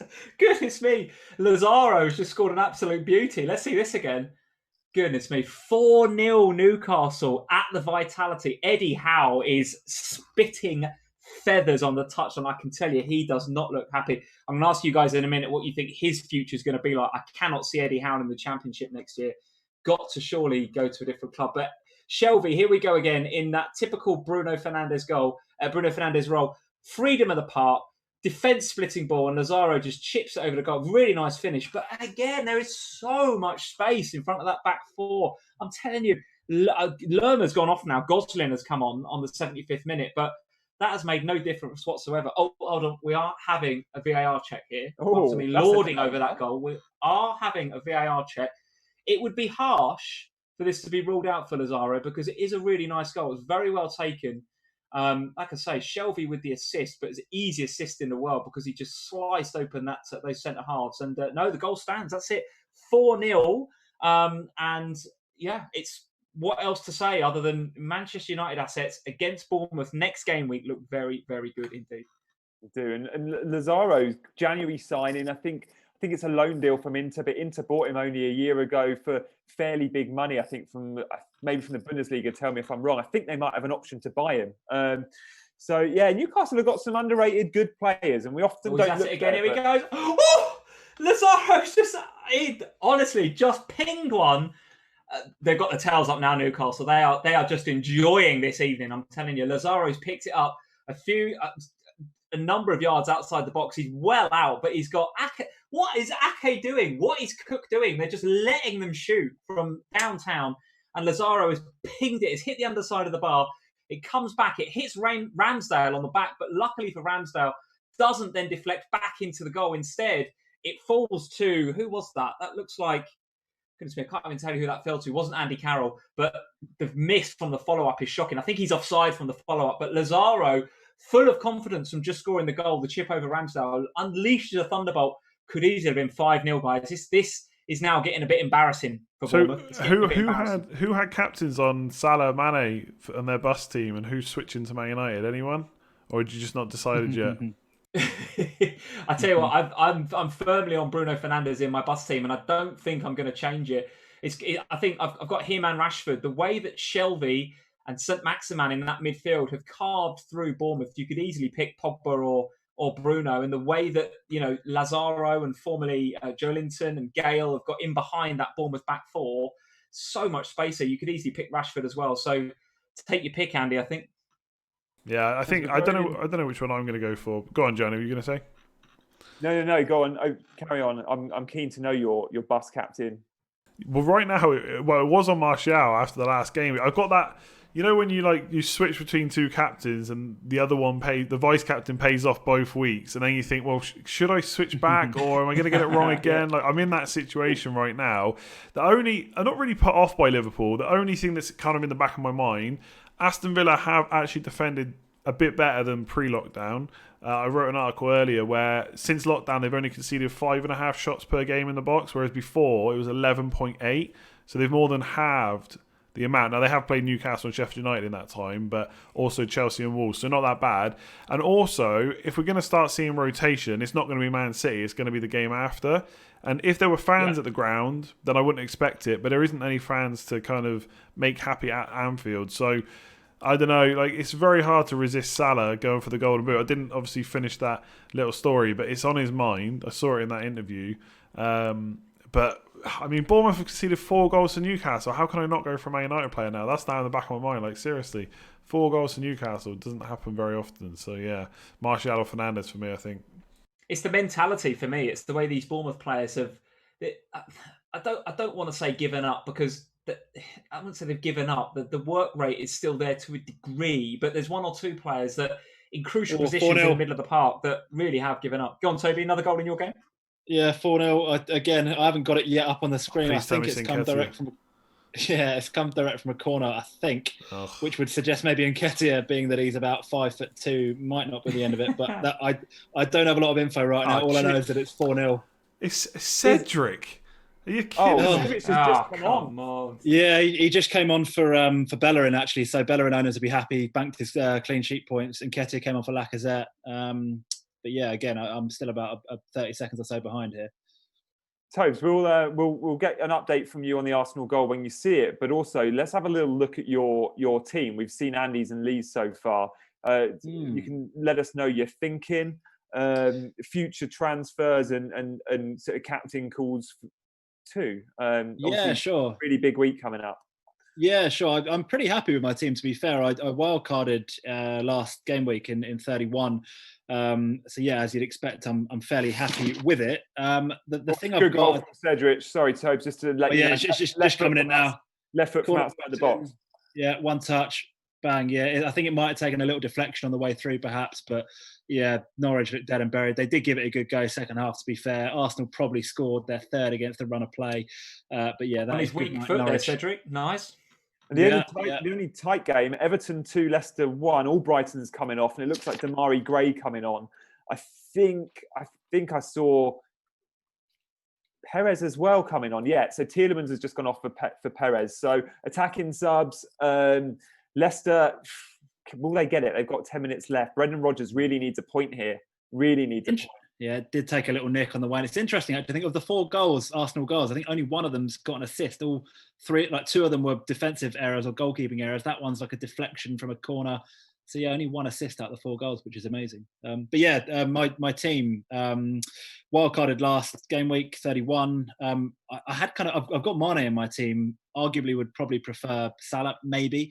But actually, I had so much value tied up in Mane pre-wildcard. I think I bought him when he was 11.6, started at 11.5, and I just couldn't bring myself to sell him in my and then bring him back in my wildcard, knowing that I'd be paying pretty much a million more for him. So Mane is going to be there, I think, for the rest of the season. Unless we see a hell of a lot of rotation. Dominic Calvert-Lewin is on the chopping block for sure. I'm eyeing up that Rashford to Greenwood, Calvert-Lewin to Kane move. I do fancy it. It might be a little bit heart over head being a Spurs fan. It would leave me with triple Spurs as well. A bit concerned about the idea of having Son and Kane. Aubameyang just gone off, by the way. He's been subbed, so that will no doubt be the 3 bonus points for Aubameyang. But yeah, I'm pretty happy. I did what most people did this week and captained Jimenez, who obviously blanked. Much rather would have captained Fernandez in hindsight. But yeah, hindsight is 20/20, isn't it? But yeah, all things told, I think I'm pretty happy with the team, and my likely move will be Greenwood in for Rashford and yeah, Calvert-Lewin to Kane. And that's not for a 4-point hit. You've saved the transfer, haven't you, Tobes? And in terms of overall rank, remind me where you are. It's around 31,000, I think, thereabouts. About you'll be. That's what you want, isn't it? 6,000 behind you, Gianni. That's what you wanted, wasn't it? Oh, okay, good. Really close. Nice. So the triple Spurs concerns me, but I guess for you, you're a Spurs season ticket holder. You like the look of. You still like the look of Son playing very wide on the left. He did play very wide on the left against West Ham, which was concerning. He was almost kind of wing-back-esque, which isn't where you want to see him when you got him in your FPL team. He did spend about 20 minutes, 30 minutes playing a more central role, did look dangerous, was unlucky to have that goal chalked out, being a toe offside. I do still think he's probably Spurs' most dangerous asset. I really do think that. Is anything good we do, he tends to be involved. Obviously, he picked up the assist for Kane last week. Could have been so much better.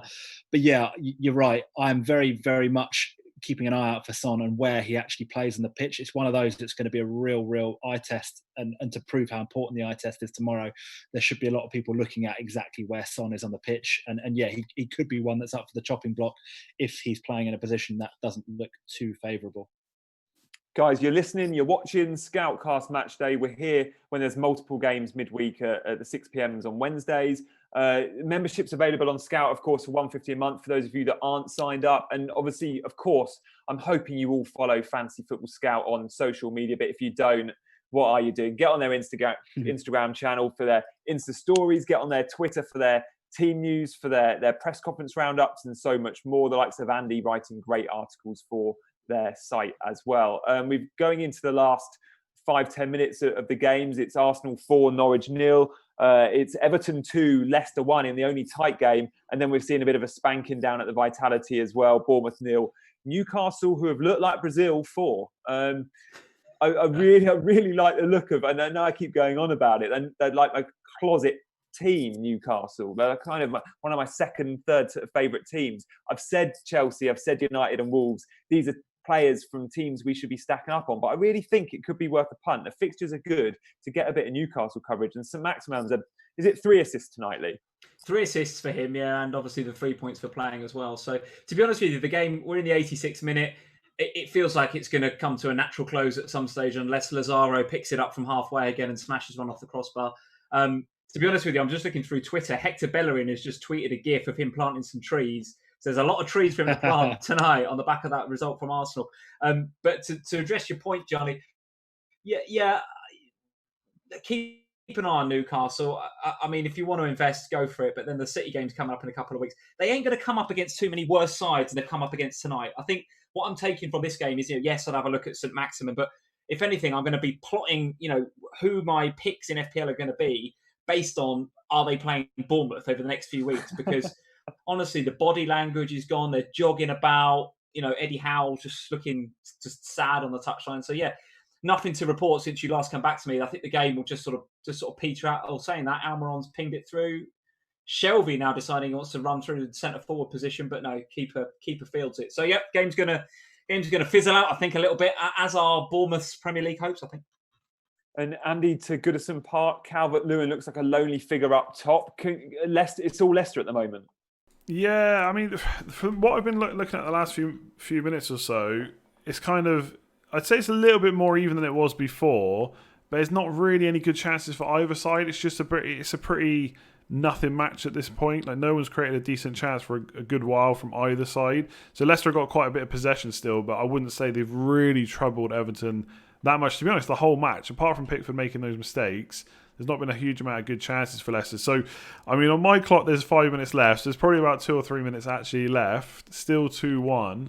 So yeah, it looks like Leicester are going to drop more points this game. They're now, I think Chelsea are only 1 point off them. Man United only 3. Yeah. So, yeah. I mean, most people's money would now be on them dropping out of the top 4. And you've got to think that's going to get into their heads now as well. So maybe they'll salvage something here and get a point. But the chance of them coming back now, it just doesn't look on at all, to be honest. They go to Arsenal next, Andy, don't they? Which is obviously going to be a tricky-looking fixture. So it's not looking good for Leicester. Although they do play Bournemouth in 35. So, there's hope. Yeah, potentially. Yeah. Just a point. Arsenal have made all 5 of their subs now, and Saka actually isn't one of them. So, for anyone that's maybe started Saka and got someone like Taylor on their bench, you're looking good. Let's have a quick look at Lee's team. He's Can't got wait Taylor to get on the my bench, 2 points but from Ismail Assar. Yeah, that is frustrating, to be honest. And guys, at the final whistle, we will be doing a roundup of bonus points in each game and sort of ones we think we should be watching. So stay with us for the next 10, 15 minutes or so. We'll be signing off at around 8 o'clock, which, gives us enough time for a little toilet break and a drink before the big one, as Chelsea take on West Ham. And I'm expecting big things from Pulisic tonight. You should get a job with Sky Sports saying that, in the way that you said that. All it needed was and it's live, and you'd have been in. The old Tyler and it's live. What's your score prediction, Jan? Chelsea, West Ham? Do you know what? It's just one of those games where I could see Chelsea slipping up. I really, I don't know. I must admit, without Mount in the midfield, I'm slightly worried that with Kovacic is brilliant, and I'm glad he's come in. But I really dislike Barkley's always, my go-to as Barkley. What does he offer? And I know he's shown some sort of signs with his goal-scoring form before the restart and after. But I just feel like Barkley for Mount could be a bad move. But yeah, we should have enough to go over the line with West Ham. They haven't looked great, and I do think Chelsea have got top 4 in the bag if Leicester lose tonight, because I can't see him slipping up too many times, and I can't see Leicester winning too many. Of course, top 5 might be enough, and Wolves and United are on our tails. So yeah, I do think we'll win. I do think we'll get it. I'd like to see Tammy as well. I think Tammy needs a goal for his confidence. Interesting that he's got the nod over Giroud tonight. And Tammy on his day can be, a great FPL buy. If he's getting a run in the team, at his price point, as we saw earlier in the season, he can be explosive. Is Tammy done for though with the signing of Werner? Is he going to get minutes still at Chelsea next season? Do you know what? So many jumped on that. If you watch Werner in the Bundesliga, he plays up front with a number 9. He often plays on the left. He has played as the number 9. He has played a lot in a front 3 on the left. And I think part of the reason why we bought him is for his versatility. It depends on form. If Tammy's firing, he'll probably play Werner. Barcelona coming forward again? Oh, no, it's Newcastle. Andy Carroll firing one in now. They're toying. It's like cat and mouse. They're toying with Bournemouth here. It's shocking. Shelby, picks up a load of space on the edge of the box. Little dink back to Carroll. Slams it in classic. No finesse about that whatsoever from Andy Carroll. Sensational. Just smashes it.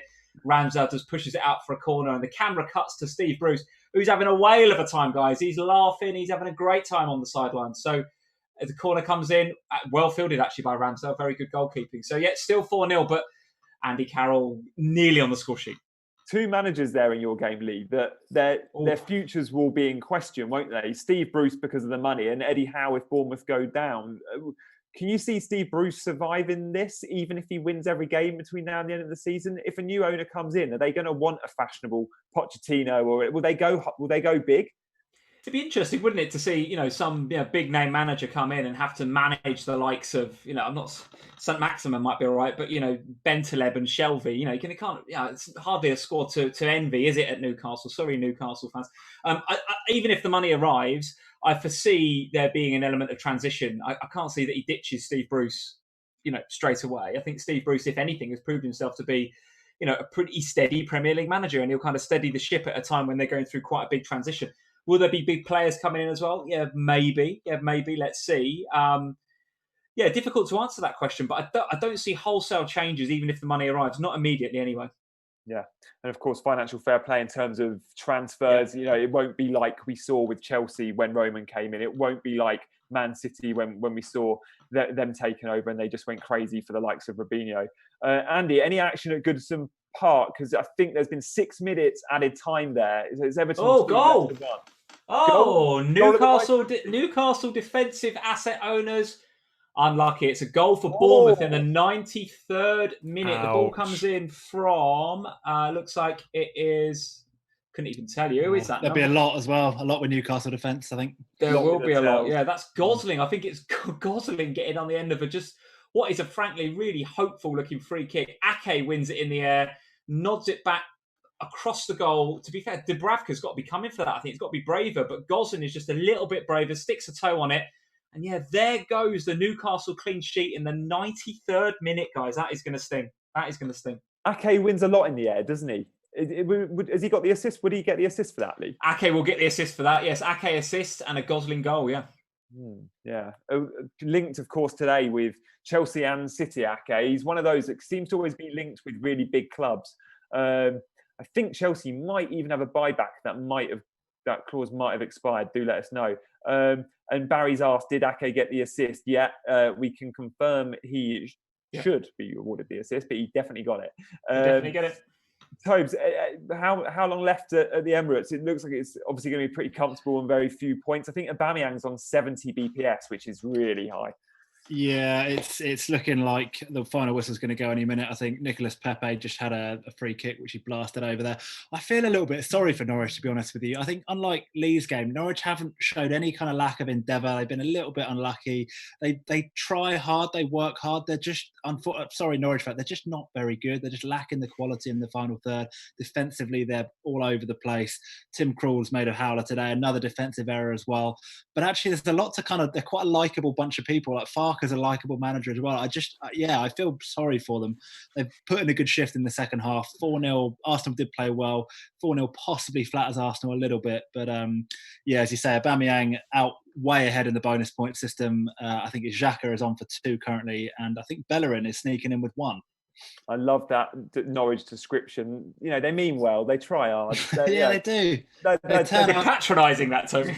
Yeah, it was, and I apologise to Norwich fans, but there's a lot to like about them, and I do genuinely feel a lot of sympathy for Farke. They work hard. They just are lacking quality, and it's a shame to see a team like that go down. I think we're watching a couple of teams here as well, Toby. Certainly Bournemouth in my game, and Norwich in your game. I think they're teams that if they go down, which looks a certainty for both of them, really.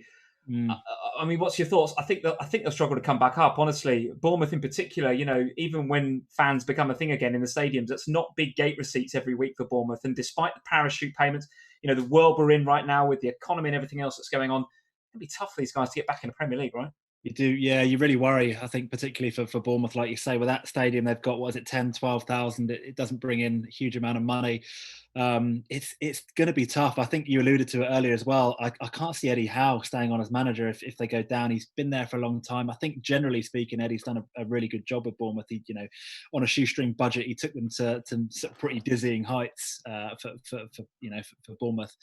I think same thing for Norwich. It's such a competitive league, the Championship as well at the moment. There are so many good teams in it, and you do slightly fear for teams like Norwich, team like Bournemouth. Are they going to bounce back up? I think probably not, Lee. I'm with you on that one. Yeah, and I think if they do go down, and because they'll know that, I think in their heads you can see some of the vultures circling potentially. You can see some of the other bigger Premier League sides coming and cherry picking, excuse the pun, some of the Bournemouth players out of that side. And I think also that Norwich will lose a few players as well. So I foresee a lot of these players staying in the Premier League and not wanting to fight it out in the Championship potentially.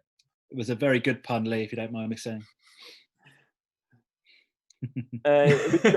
In the live chat, we've got Zimmy saying he's an Ake owner. Ake was on -1, so he's very happy with the assist there. Martin Boyle says, okay. yeah, they're done. They're rubbish. Calvert-Lewin, get out my team. What a useless asset from Alex. Well, Alex, we probably are going to start to agree with you there. He's not had a sniff tonight.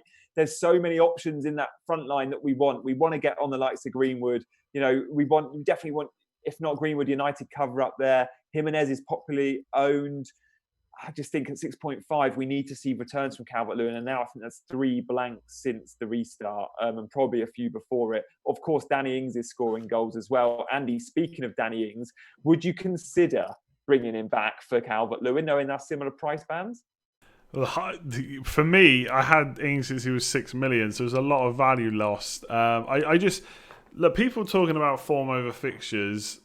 I just don't buy it. Danny Ings has got Man United and Man City away in the next 3. There's no way. I wouldn't even buy Salah if he had Man United and Man City away in the next 3 if I didn't own him. So I'm not looking at Danny Ings at all. Could he still score? Yes. Is he going to be the big, the guy that's going to score me loads of points over the next 3? I'm not fully convinced. I'm probably not looking at that. Maybe I'll rue that.